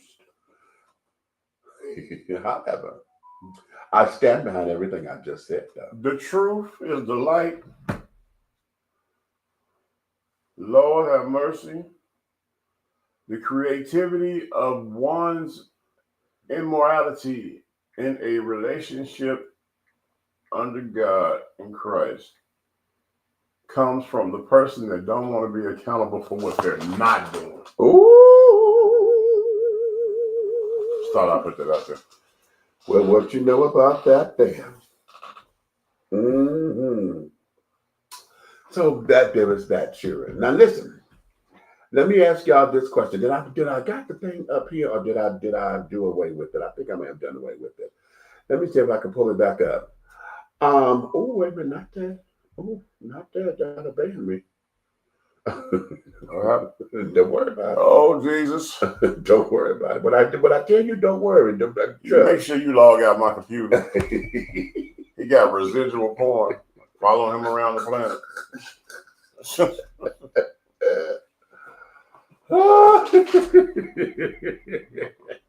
My computer probably in shock. Okay. Don't forget that computer's heterosexual. Well, okay. All right. It is what it is, sure. It is what it is. Now hold on. I got to find this other thing because there I don't know if it's a movement yet. However, there's something going on, and I think this is it. This is it. Okay. I want to know, honey, is this something that would you do this? Are you asking me? Hold on. Let me just sign in there. Where's my? Hold on. No, child, stop. I'm trying to put you on pause or something. I'm trying to get the thing. Okay. What about do what? I'm going to share this. Oh, thank you. Okay, hold on. I'm going to share another video, honey. Okay. Check this out. And y'all tell me if this is something that you would do, honey. Okay. Y'all ready? If I may have to play it again, but come on. To build a town for Black Americans in Ghana. And part of the agreement was that first, the Black Americans were given 200 acres to build a settlement, a small settlement, and they wanted to see how quick that settlement will be sold. Basically, they're saying, we'll give you 200 acres to do a trial run. If there are enough people who are interested, then we will invest and give you money to build an entire town. And nobody is talking about it? Yep. I looked it up. It is for real, for real. Chuck Bars and Earn Your Leisure. Those two companies went to the Ghanaian government and said, look, if you're for real about Black Americans coming back, we want our own. We want our own town. We want our own everything. And the Ghanaian government say, yeah, we'll do it. But first you got to show us there's a possibility this will work. We're not about to give you, land and nothing's going to come out of it. We'll give you 200 acres first and we'll see what you could do with 200 acres. Yep. The name of the city, which they've already named, is Sanbra, which means the return. So there's literally a town right now that has been renamed the Return for Black people to go. All y'all got to do is find the chat bars and those guys and start. People, it's happening. It's happening. Start, spread the word, put the money together. It's happening. It is happening. Mm-hmm. Well, one more time, so I get that from the beginning. Hold on, let me get this straight. A group of Black Americans went to Ghana, spoke to the Ghanaian government about building a town for Black Americans in Ghana, got approval from the Ghanaian government to build a town for Black Americans in Ghana. And part of the agreement was that first, the Black Americans were given 200 acres to build build a settlement, a small settlement, and they wanted to see how quick that settlement will be sold. Basically, they're saying we'll give you 200 acres to do a trial run. If there are enough people who are interested, then we will invest and give you money to build an entire town. And nobody is talking about it? Yep. I looked it up. It is for real, for real. Chuck Bars and Earn Your Leisure. Those two companies went to the Ghanaian government and said, look, if you're for real about Black Americans coming back, we want our own. We want our own town. We want our own everything. And the Ghanaian government say, yeah, we'll do it. But first you got to show us there's a possibility this will work. We're not about to give you, land and nothing's going to come out of it. We'll give you 200 acres first and we'll see what you could do with 200 acres. Yep. The name of the city, which they've already named, is Sanbra, which means the return. So there's literally a town right now that has been renamed the Return for Black people to go. All y'all gotta do is find the Chuck Bars and those guys and start.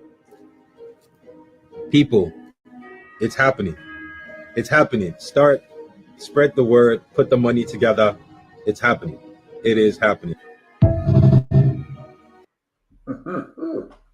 Well, I'm going to be honest with you about something.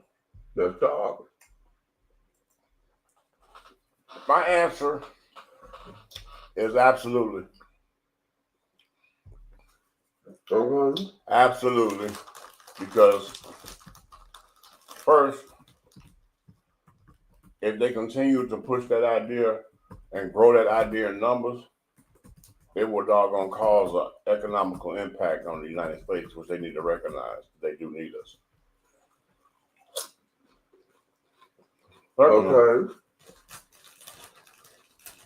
Secondly, that would be an awesome place to occupy both. Mm-hmm.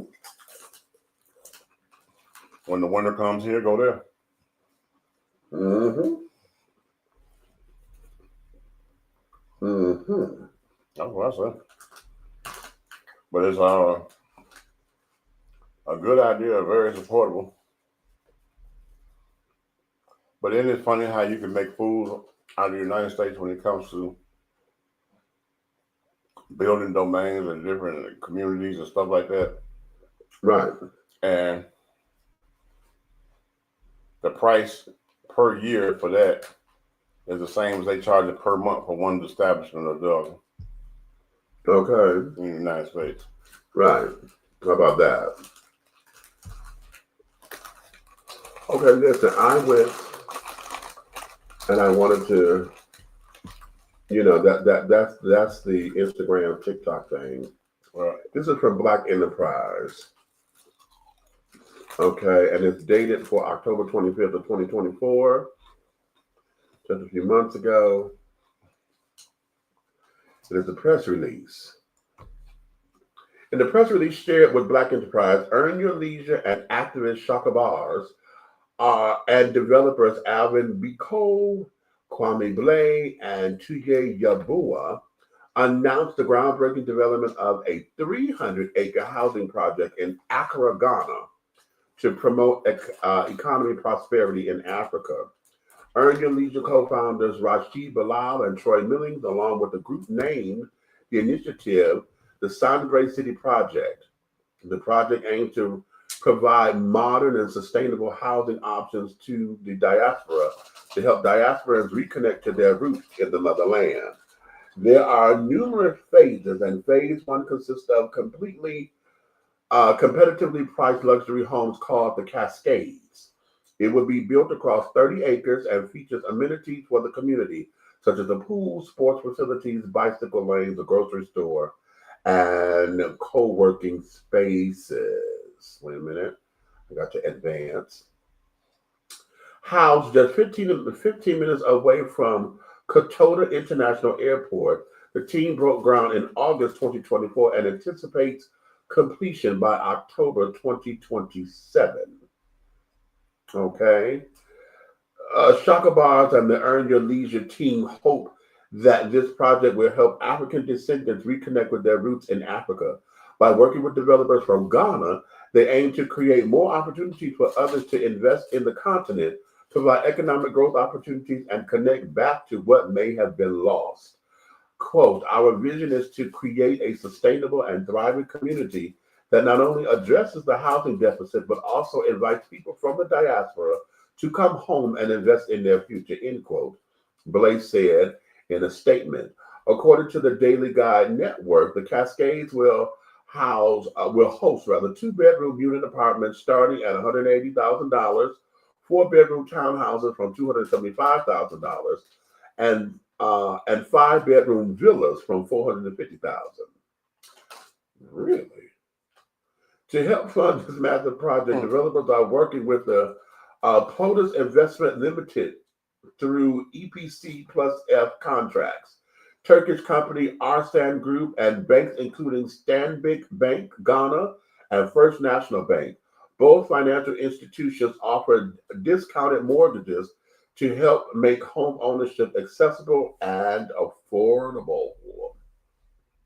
Continuing on, through this, more than 300 potential buyers have already been secured during InvestFest 2024, proving that the interest in the development is real. Several prominent names have had their eye on Africa's economic growth and development, making moves for the continent to thrive in the future in several industries. Academy Award nominated actor Idris Elba announced earlier this month that he is focusing on building new movie studios across the continent to give natives the chance to tell their own stories, quote unquote.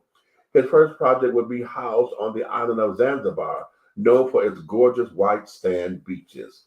This island's government has already committed close to 200 acres of land for the development, which Elba hopes will be the foundation for a global entertainment hub. And that's the end of that particular article. All right. Well, here's my thing on it. Okay. I think that this is a lovely, lovely, lovely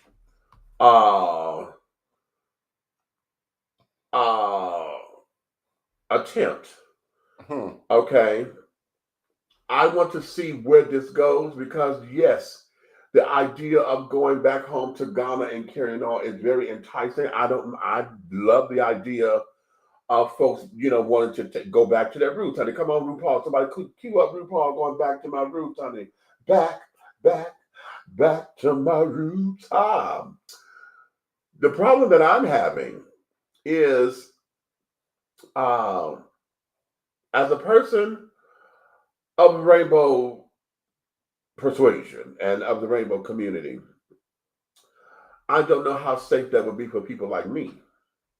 Okay, considering that the continent, and I know Kenya is one of the countries, honey, that has the death penalty for gay folks and carrying on. I know I'm out loud, live, in color. Okay, if I had hair, I'll still press the curl of my hair, and I'm one of those kind of children. Okay, at the same time,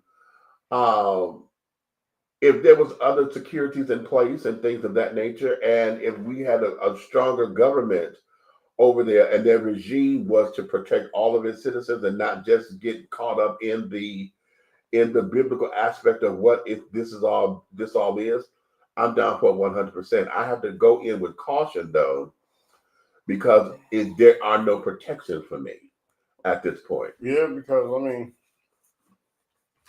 like, okay, you and I, we've had our run in with a guy in these fellas that worked with us that had opinions, and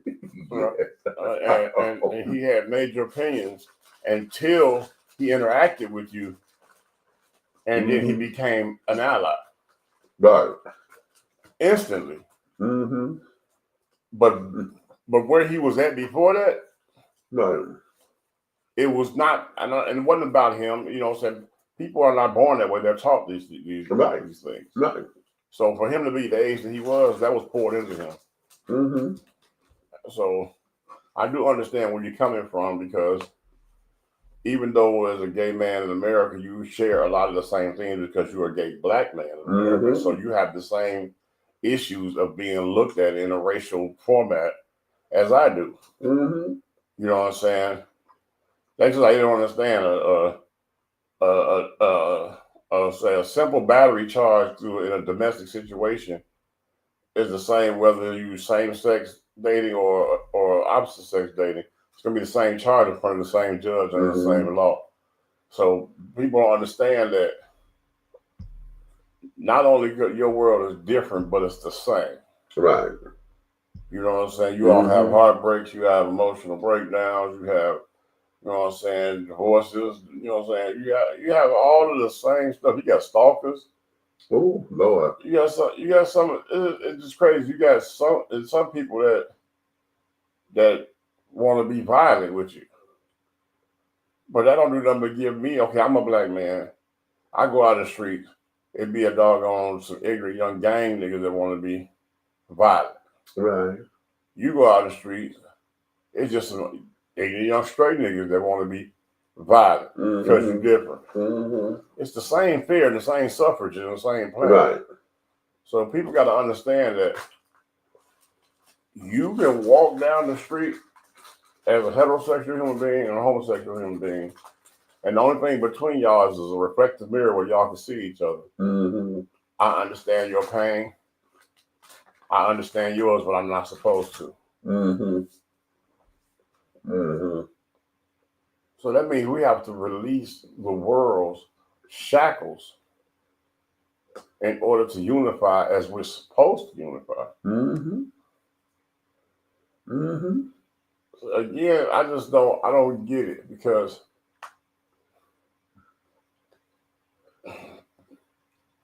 it's like, let me show you the world. I've seen so many court cases and things, right? Okay, look at this. I'm going to ask your opinion as a man of the world. You've been around, okay? Okay. And I just want one answer. Okay. There's a man, there's a woman, right? She pressed charges or want to go at him and say he forced himself on her, right? She removed her own clothing.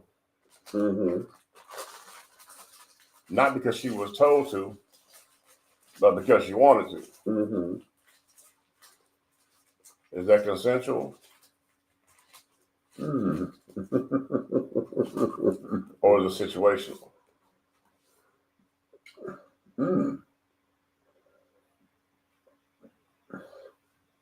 That the removing of the clothes because she wanted to did not say that she was removing her clothes to have sex. She just took her clothes off. Right. Okay. She said he forced himself on her. That wasn't consensual. Okay. Here's the thing I got to say about that, right? If you don't want a slice of bread, don't open the pack. Boom. I'm sorry. You've even said this 100 shows ago. We are sexual creatures by nature. Yes. If you shop in the lollipop shop and somebody put lollipops in front of you, you're going to try to see how many clicks does it take to get to the center. Other two. Okay. Other two can talk. Listen. Okay, Rashid mentioned my nephew. He said consent can be given, it can be taken away. This is very true. And see, this is what happens. Oftentimes, okay, we think we want something and it's a no-go. Okay? It's a no-go. And most of the time, you have to listen. I've done a number of things, honey, simply for the fact of saying that it was out of obligation. I won't say I was forced into do it. It was obligatory because I done wasted all of my time. You know, this, that, that. Well, come on, we can get this out the way and done. And then it was not the turn on it was supposed to have been, and this, that, and the other. Oh God, I put somebody out, child. Anyway, that's a whole. I'll talk about that later. Well, you know what we call that in my world, right? Well, I excuse my language, Lord. I've been working on my tongue. But, you know, those are mercy fucks. Okay. You know, I did it out of obligatory, same thing. I did it because, you know, okay, well, you done so much for me. So I'm going and I'm gonna look away, but I'm going hump. Right. So I give you these mercy humps, and then I'm gonna get on about my business. Right. Now, in those particular, just like you said, consent can be given, consent and taken away. Oftentimes, if you get to playing, I'm gonna entice you bullshit games. You can't keep poking the bear and think that the bear ain't gonna rise up and snatch your ass. That's true. Okay. It's just like anybody's dog. They keep telling you, don't bother the dog, don't bother the dog, don't bother the dog. And then you want to go holler because the dog started to bark and got a hold of that ass and bit the shit out you. Okay? It doesn't work that way. Can I pet that dog? You know, I love that question. Wait a minute. Oh, wait a minute. Don't do that. Can I pet that dog? Wait a minute. See, you playing. Oh, please say I got enough in there. I hope I didn't. I did not. I did not take it up out of here. Cause child. Can I pet that dog? No. Can I pet that dog? No. Can I pet that dog? No, he's Can I sleeping. pet that dog? A bullshit.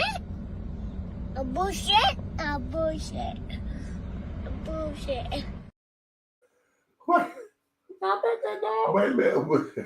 The beauty of that is the baby just felt if you ain't heard me. Can I pet that dog? Can I pet that dog?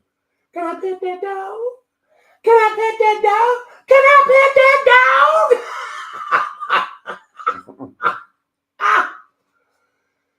And that there. You know what? Let's use that because that's perfect. That there is perfect. That's perfect. Okay. Please, baby, please. Like y'all know we love the she's gotta have it. Can I pet that dog? And you take your clothes off. Okay, in front of me. Can I pet that dog? And you walk over to me. Can I pet that dog and you get to rub it on me? And the answer Can is, I pet that dog and I reach out to pet and you say, oh, you touched me, you violated me? What? Where did I?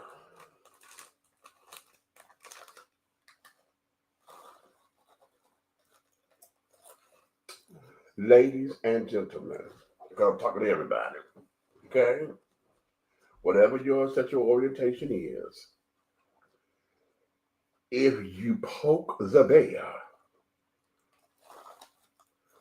and the bear gets up hollering, whose fault is that? It's a whole different thing if it was accidental, right? We know what accidental is, honey. You didn't mean to poke the bear, okay? And that what Sherelle said, I didn't mean to turn you on, honey. You read me wrong. I wasn't trying to lead you on. I want a friend. I didn't mean to turn you on. So we know those, okay? We know those, okay? But here is where it is, honey. If you sitting up there talking about t-shirts and my panties on, I got my t-shirt and my panties on. If you giving me that, walking up on me, hello? And the feeling is mutual in the beginning of all this, and now you sitting there trying to pull a stunt or you trying to prove a point. And now you got things going. And you know, listen, there is a fine line. there's a thin line between give and take. That's it. Yes, exactly. Because, yes, exactly. Because if you get me to that point and I'm thinking this is going to go one way and you end up abruptly saying no, that energy and stuff that's there, if I'm not strong enough to keep myself from becoming agitated and aggressive, that's how rape becomes that way, because now the energy is already there and it gets rechanneled very quickly. And I witnessed a situation in Chicago, right? On the south side of Chicago. I guess this guy was constantly trying to catch this woman in the vestibule, that way. So trying to constantly catch her because the area she lived in after work. Yeah. It was pretty much once she walked in and nobody knows she in there. Okay. She got to open this one door. Okay. Now she's in that hall. Okay. She got to open another door before she goes. Okay. He gets in the door before she's there. She comes into the first door. Now it's gotcha bit. Mm-hmm. He's in there. And now this is the part where he's snatching. Mm-hmm. He's forcing. Mm-hmm. He's removing the clothing. Mm-hmm. You know what I'm saying? He's doing everything he's doing and threatening and causing physical, demise, whatever. When he completes his mission, and this would made me question a lot of females when I heard, right? Mm-hmm. When he completes his mission, she grabs him, hugs and kisses him as if she wanted it, right? Mm-hmm. And held him like they were in an intimate relationship. Mm-hmm. And asked for his number because she wants to see him again. Mm-hmm. Just to have the police like his ass. Right.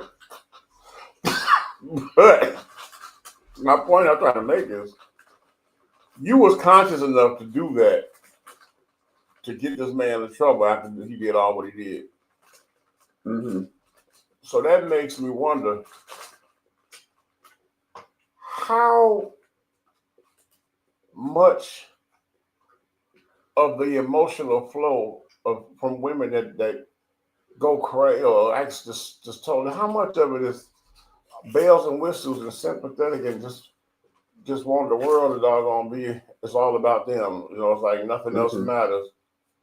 If a woman goes through a real rape, a real snatch, slam, punch in the face, hitting the stomach, snatch, rip clothes off, force penal, boom, all that kind of stuff, and still had the mentality to think and hold intimately this man to act like she really liked everything he did and exchange numbers. She had the capacity to do that. But then you got some women that's walking around with a damn skirt on with no drawers on at all. And the man snatch him up and he run up in her and she can't think straight for 30 years. Right. Privilege. I'm gonna attest that to privilege. And what I mean by privilege is, and naivete. It's the whole idea of, how we say, I wish a nigga was good. Right. You know what I'm saying? And then you get what you ask for, and you are so dumbfounded that it actually happened to where it throws you off. You know what I'm saying? It takes you off your game. Right. In the story you just showed, whatever that was for her survival, to say he's not getting away with this, and for her to get creative that way. Right. Okay. To me, it was amazing for mental capacity to be able to flip the script. Right. Okay. And maybe she had some kind of training in that. Maybe she took a psychology class or something to know that the mind of a rapist is to take that control. Because I've heard that before too.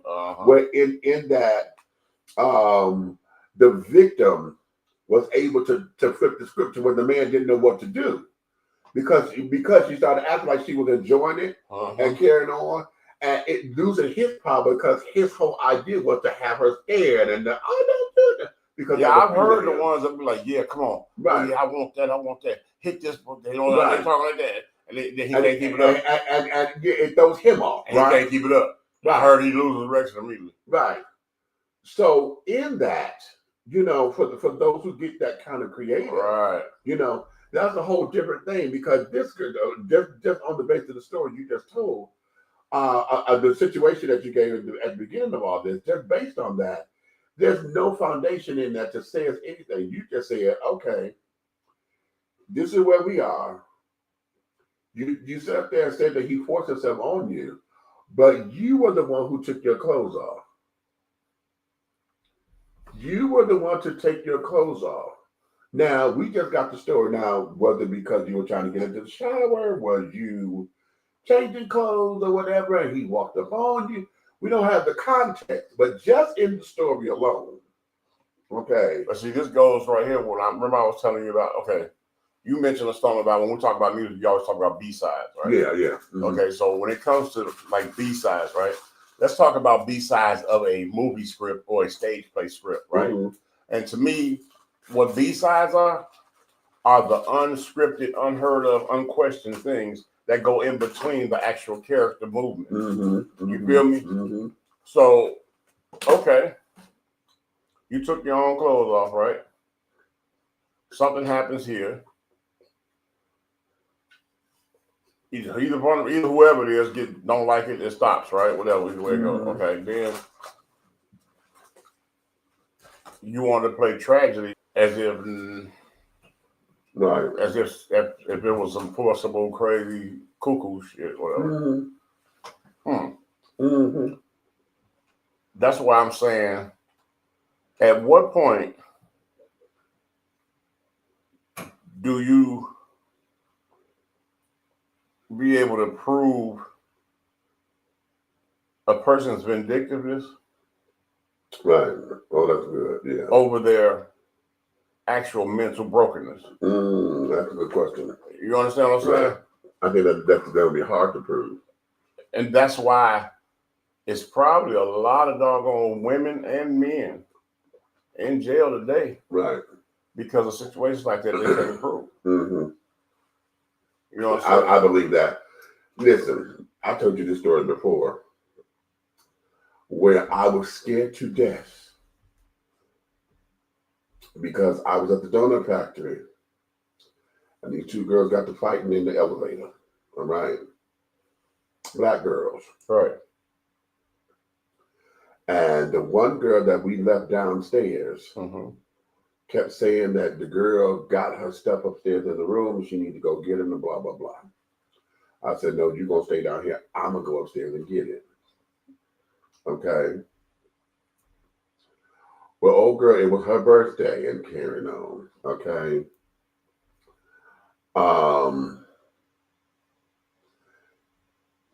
She said, I ain't got nothing of hers, I promise you. I have nothing. See? We went through the room. She said she went through both bedrooms. She said, I have nothing that belonged to her. This woman stripped, butt-ass naked, and came over to me and gave me a hug. Okay? And then, see, I told you, and thank you so much. And when I tell you she's rubbing all up on me, honey, if they had done a DNA test, honey, she'd have had vaginal secretions on me. Okay. And I'm like, okay. You have to almost walk around with a camera on like you're a damn cop. Yes. And I'm sitting there saying to myself, this bitch better not pull nothing on me. You know what I'm saying? Because it was just she and I up there, right, in her room. Now I kept the latch in the door because I didn't let the door close all the way. When I have to go to somebody's room, I don't close the door. I leave the latch in so that folks know that either I'm in there or whatever.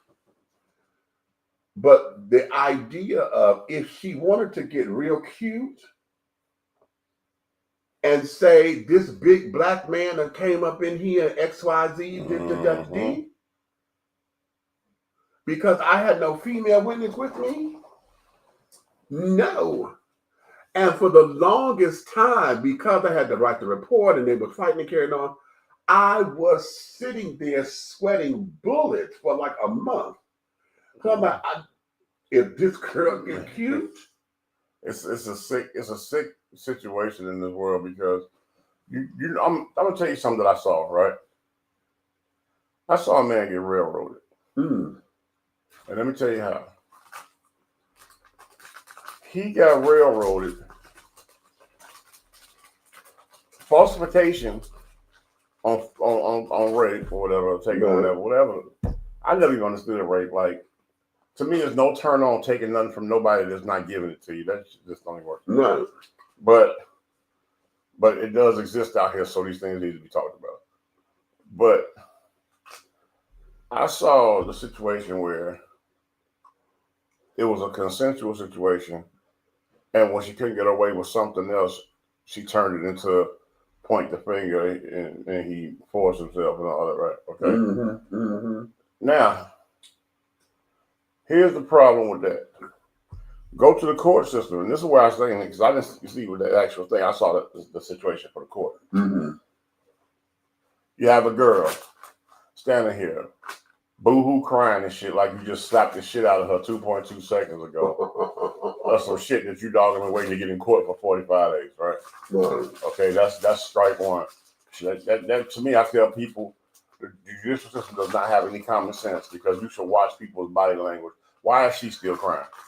Right. You know what I'm saying? That's the first sign of this some bullshit. Secondly, she gets a public defender of a minority public defender that's a female that's been raped when she was a teenager. And then you get a female judge. So they come in prejudiced. Then you got bailiffs in there, that's females that don't know the case, and as soon as the case spoke about, the ones that said good morning to you, how you feeling today, no longer speaking to you and roughing you, handling you rough. And you never got a chance to speak on your own behalf. You just got slammed and thrown in the railroad because whatever they said is what the hell it was. That's the world we live in. Right. That's it.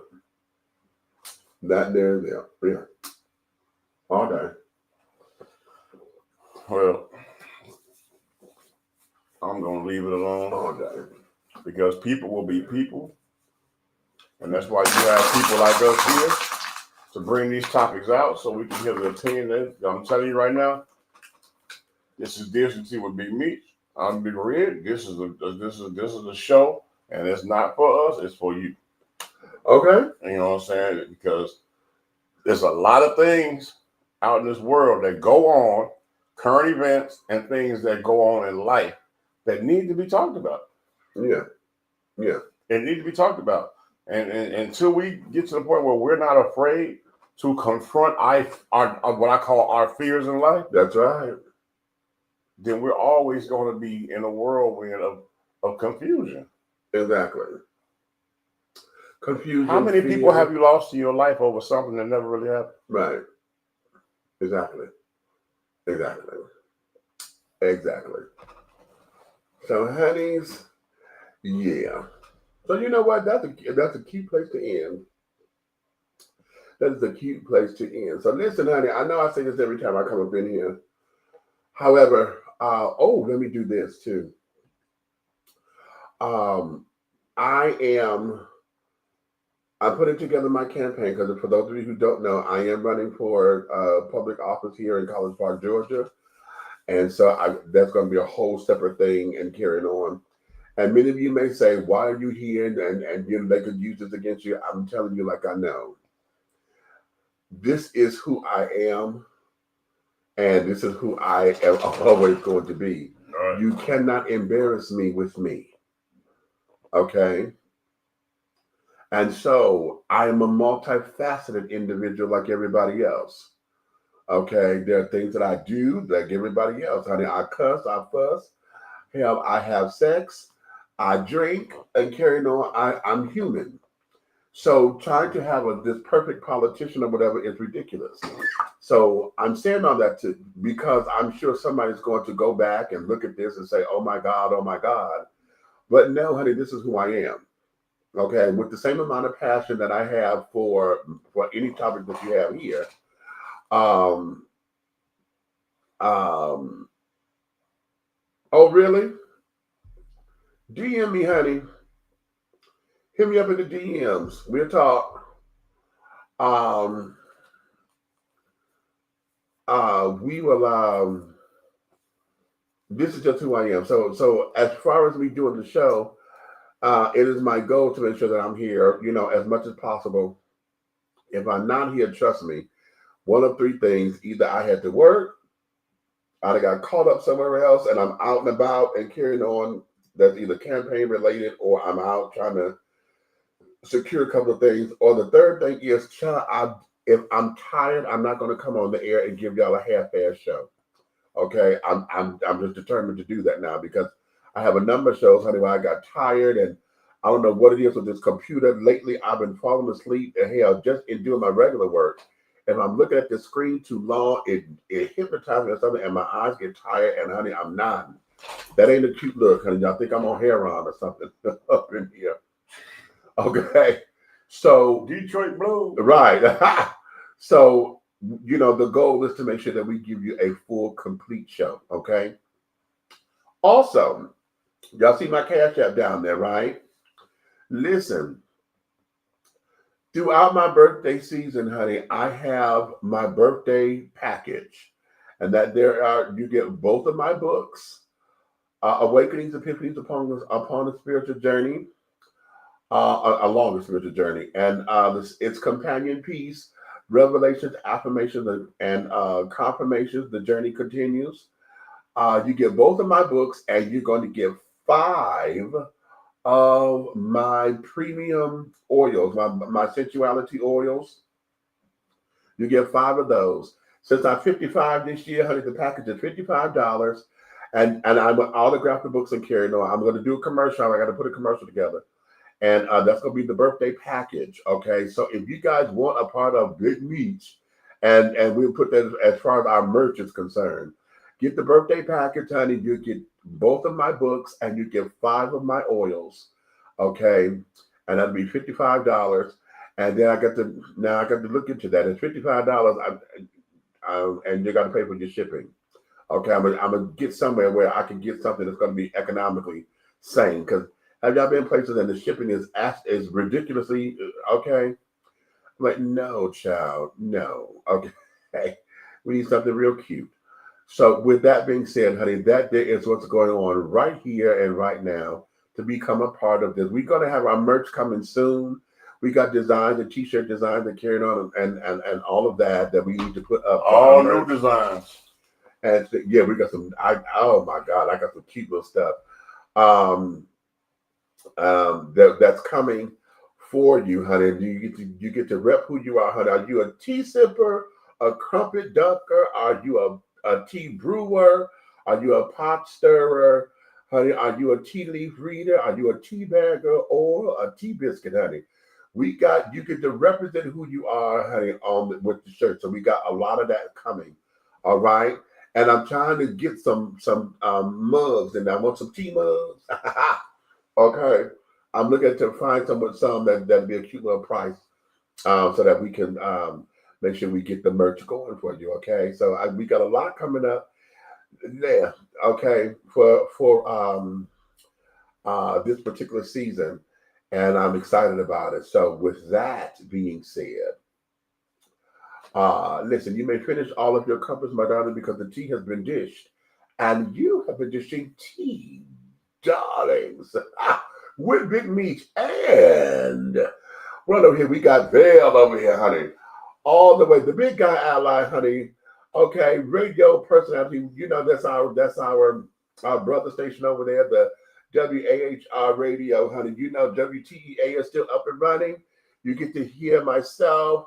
You get to hear E Groove. You get to hear Buck over there, spinning and carrying on, and this, that, and the third, child. So listen, we got some things going, and I want you guys to understand, honey, if you love us like you say you do, honey, I want you to get all your family and your friends, your good Judies, honey, your brother-in-laws and all that. Y'all coming over here, have everybody to like, subscribe, and to share, okay?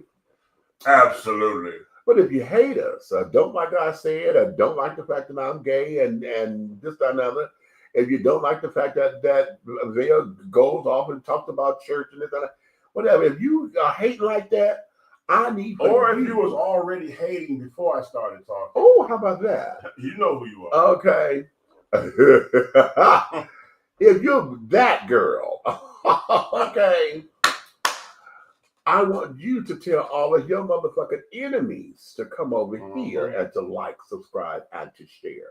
Because one thing that we want you guys to know all the time, that any and everything that we're doing over here at Three the Hard Way, honey, the syndicate, you know, I like saying that.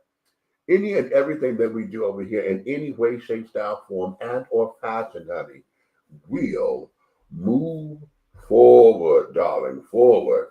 Now listen, we're going to get this thing together. I'm not going to promise I'm going to be here tomorrow, but that's the goal. The goal is come on back up in here so we can do a couple more things with y'all and carrying on, okay? If I'm not, please feel free to go onto the YouTube page and go look up Dishing Tea on there. I got a lot of archives over there, a lot of celebrity interviews and stuff over there. And we're going to be putting some more up because I had to go. The Blog Talk Radio days are now over. Blog Talk Radio has disbanded, so I had to go in there and pull all of my archives down so that I can have them. So now I got to go through and label most of the damn things because we did get a chance to label them. So we got some stuff coming. I'll be doing some stuff. Whatever is here is here. I got stuff going on over there at WTEA Radio for a lot of the backstories and the archive pieces will be over there. And I'm going to run a lot of those interviews, you know, and bring them back forward on Tuesdays. So look for Talk to Me Tuesdays on WAHR 2, where it's going to be a lot of the things that Meech has done in the past. Okay. So, a lot of stuff out there. Oh yes, and God, you know, I'm gonna see if I could do this too for my other shows. Remember, I was hosting Atlanta's Up and Rising. Up and Rising, right? Okay. Wow. Damn. Thank you, Lord. You know, when you look back over your life, honey, it's like, wow, I have done some things, honey. And from time to time, you're gonna hear some mixes from me. You know, when I get in the spirit, I'll drop on my mix. Oh, darling. Okay, so we got some hot stuff coming, hot stuff coming. Let me give a shout out to Miko Evans over there at Meek Productions. Hey baby, you know that's my partner in crime over there. I wanted to shout him out. He was doing a online fundraiser for historyofgayblackAmerica.com. So wait a minute. No, he just got it's a new website. I think it's .edu. Something. He got a new one. I got to get the right one. But he was over there and he was doing a online fundraiser, okay, and carrying on, get everything up and running. I think I might take that idea. So with that being said, honey, listen, finish all your crumpets, darling. Because the tea has been dished, baby, and you've been dishing tea, my darlings. With Big Me. So on that note,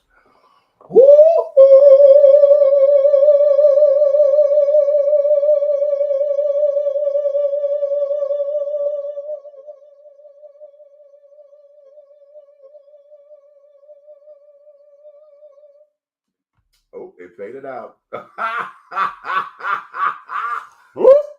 It faded out. I thought I could do it. I was trying to look at my time, buddy, but I got pretty good. I got to like 16 seconds.